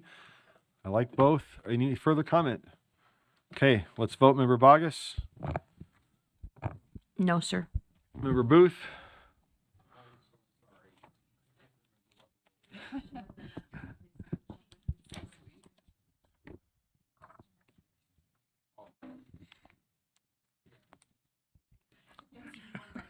Yes. Okay, this is the change from republic to government. Yes from Member Booth. Member Klein is not here. Member Davis? Yes. Member Earl? Yes. Member Green? No. Member Green? No. Vice Chair Hart? They're both right. So, It's a, well, they're both in code. No, they're both. One's a type and one's a date. I'll vote. haikus are welcome in lieu of votes. No. No, really, I am conflicted. Come back to her. Hymus Member is a Hymus. no. Hymus is a no. Member Carey? Member Carey, not with us. Okay. Member Lear? Yes. Member Norton? Yes. Member Reel? Not Reel. Member Straight? Member Wood? Member Moss? I'm a no. Member Vice Chair Hart, did you want to vote? The republic is the kind of system of government. Government is a system. Republic is the kind of government. So which do I prefer? Republic sounds much more highbrow, but government is the whole shebang. So we're going to go with government. Okay, which is a yes. All right, which means, sorry. Okay, so that fails 7-5, but we had that prompted a great discourse. Hope the kids of Utah were listening. We had a great constitutional discussion I didn't even turn my light on. without even trying. Okay, so that fails. Great discussion though. What's next? Let's see. We have. Oh, all right. So I'm sorry. What's the? I think we're voting to. Okay, so we're back to member Straight. We're back to Vice Chair Earl's underlying motion to substitute. So I Member have an Straight. amendment, but I haven't got it completely put together in my mind, so I apologize. But on the very first bullet point, participate in civic responsibilities. I guess what I would like to see is an acknowledgement of both our rights and our responsibilities. Oh.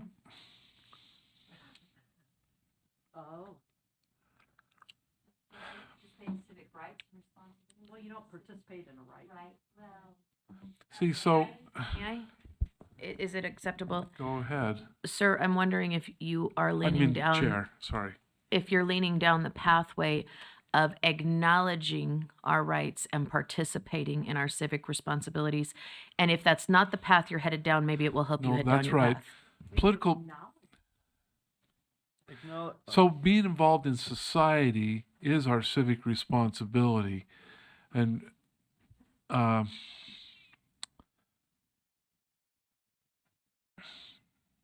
uphold civil rights and be civically engaged and civic engagement. Or does that not work? We have uphold under the constitutional government. You've got uphold. Yeah, you're right. It does that. But it still seems not quite where I want to be on that first bullet point. But you're right. But isn't part of your participating in isn't one of your civic responsibilities to understand, respect rights of others?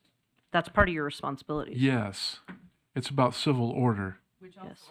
upholds. So it might be covered in two places. But you're wanting an acknowledgement of Or- personal, we are taught from a very young age that rights and responsibilities go hand in hand. Yes. Yeah. And especially when we engage in the community. Because civil order comes from being civically responsible. And I'm not sure we're capturing it quite the way, or maybe it's not bullet point number 2 covers it all. Maybe we ought to eliminate the first one. But it's valuable, but I don't know. May I'm I sorry query for Member wasting your Straight? time. Member Straight, are you going into an identification mode that our Utah graduates are prepared to identify inalienable rights, participate in civic responsibilities? Are you headed down that pathway? Well, yeah, I don't want to get very wordy because I do like the lack of, I like this. I like the lack of words too. If we added a bullet at the top that said identify inalienable rights, and then the second bullet started with participate in civic responsibilities. And I'm asking, not suggesting or it's- telling. I'm just wondering I don't where want you're to get going. into a history lesson because my brain Identify goes there kind of too. sounds like what you do on a test. Yeah. You want to be able to enjoy your rights, or some other word like that. There's an action word somewhere that relates to rights. Understand kind of gets there. It's more like Responsible citizenship. use your rights. It's claim. It's I don't know. I thought of that word, but it seemed like not a very good word to go with the rest of it. Yeah. Yeah. Just say it. It's a very edgy term. Moral and social values. Sorry, I'm not a. Is Responsible participate and so engaged. wrong? Yeah. Is participate so wrong? Do you not participate in rights? I get it. I'm just trying to think conceptually here. It flows funny. Well, think about it. I did think So I've- the first time. So participate. Here's a way maybe to think about it. Participate in civic responsibilities is an action verb, but I want to get to the heart and soul of how we engage in our community.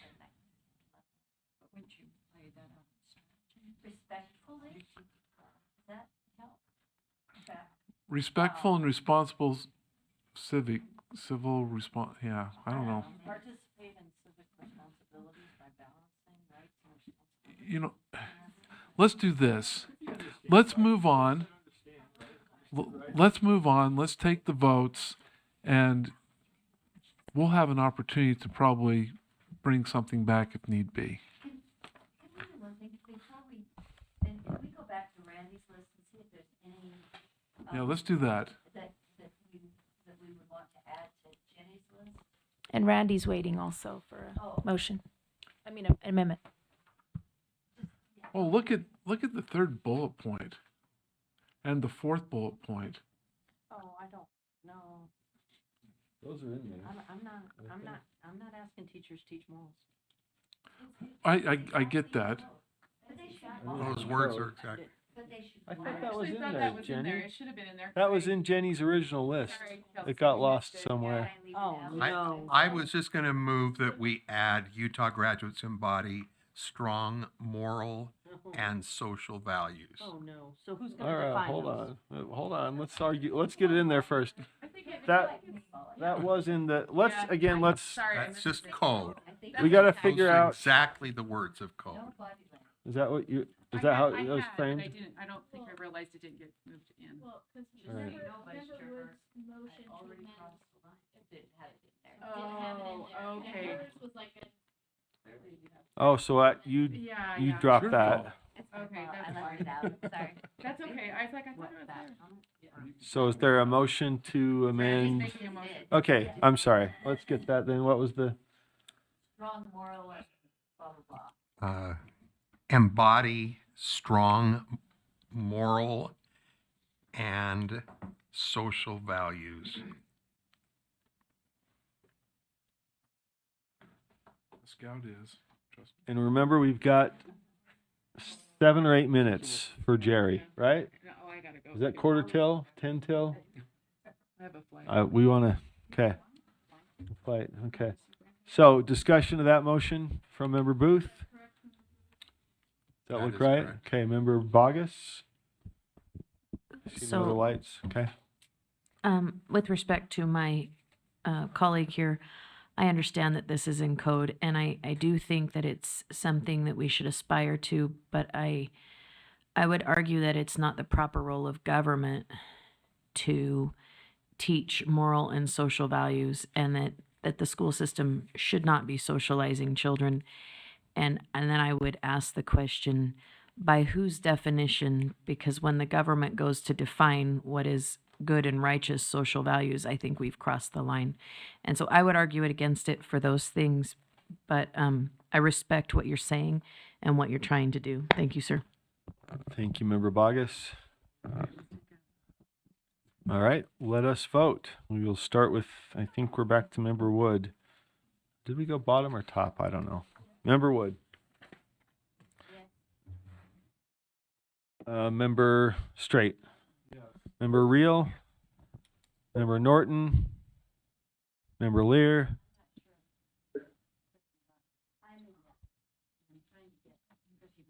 Member Norton, are you with us? We'll come back to you.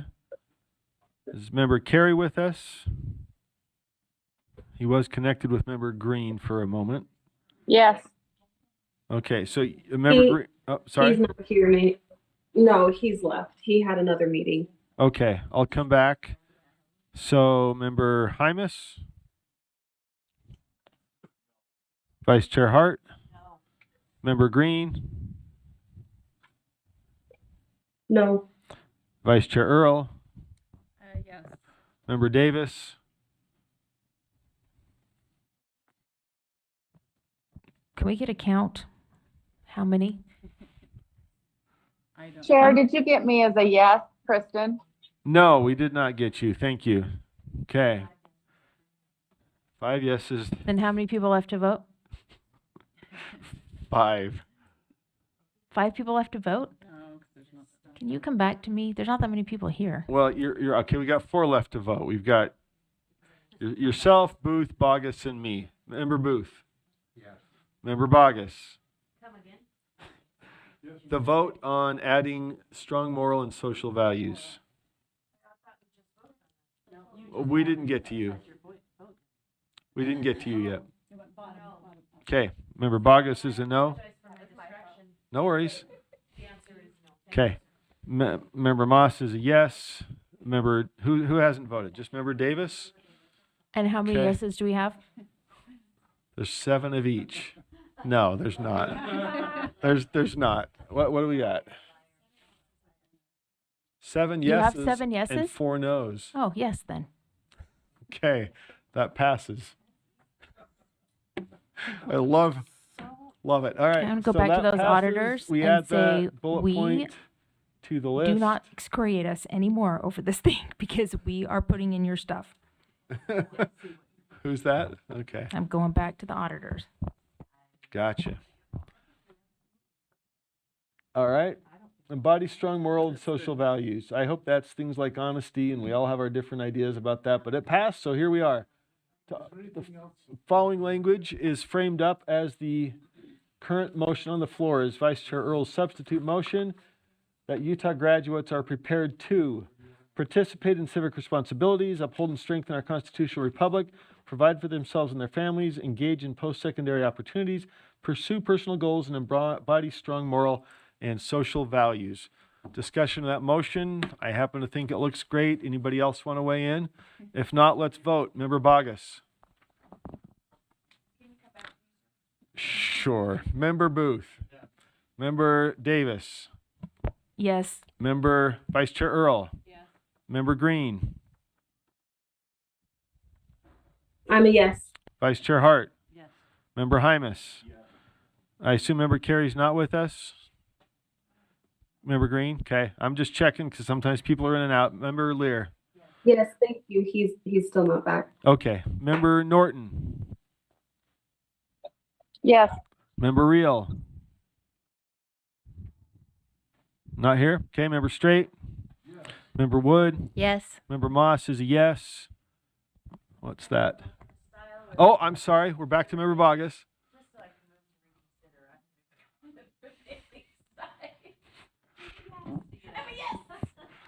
All right.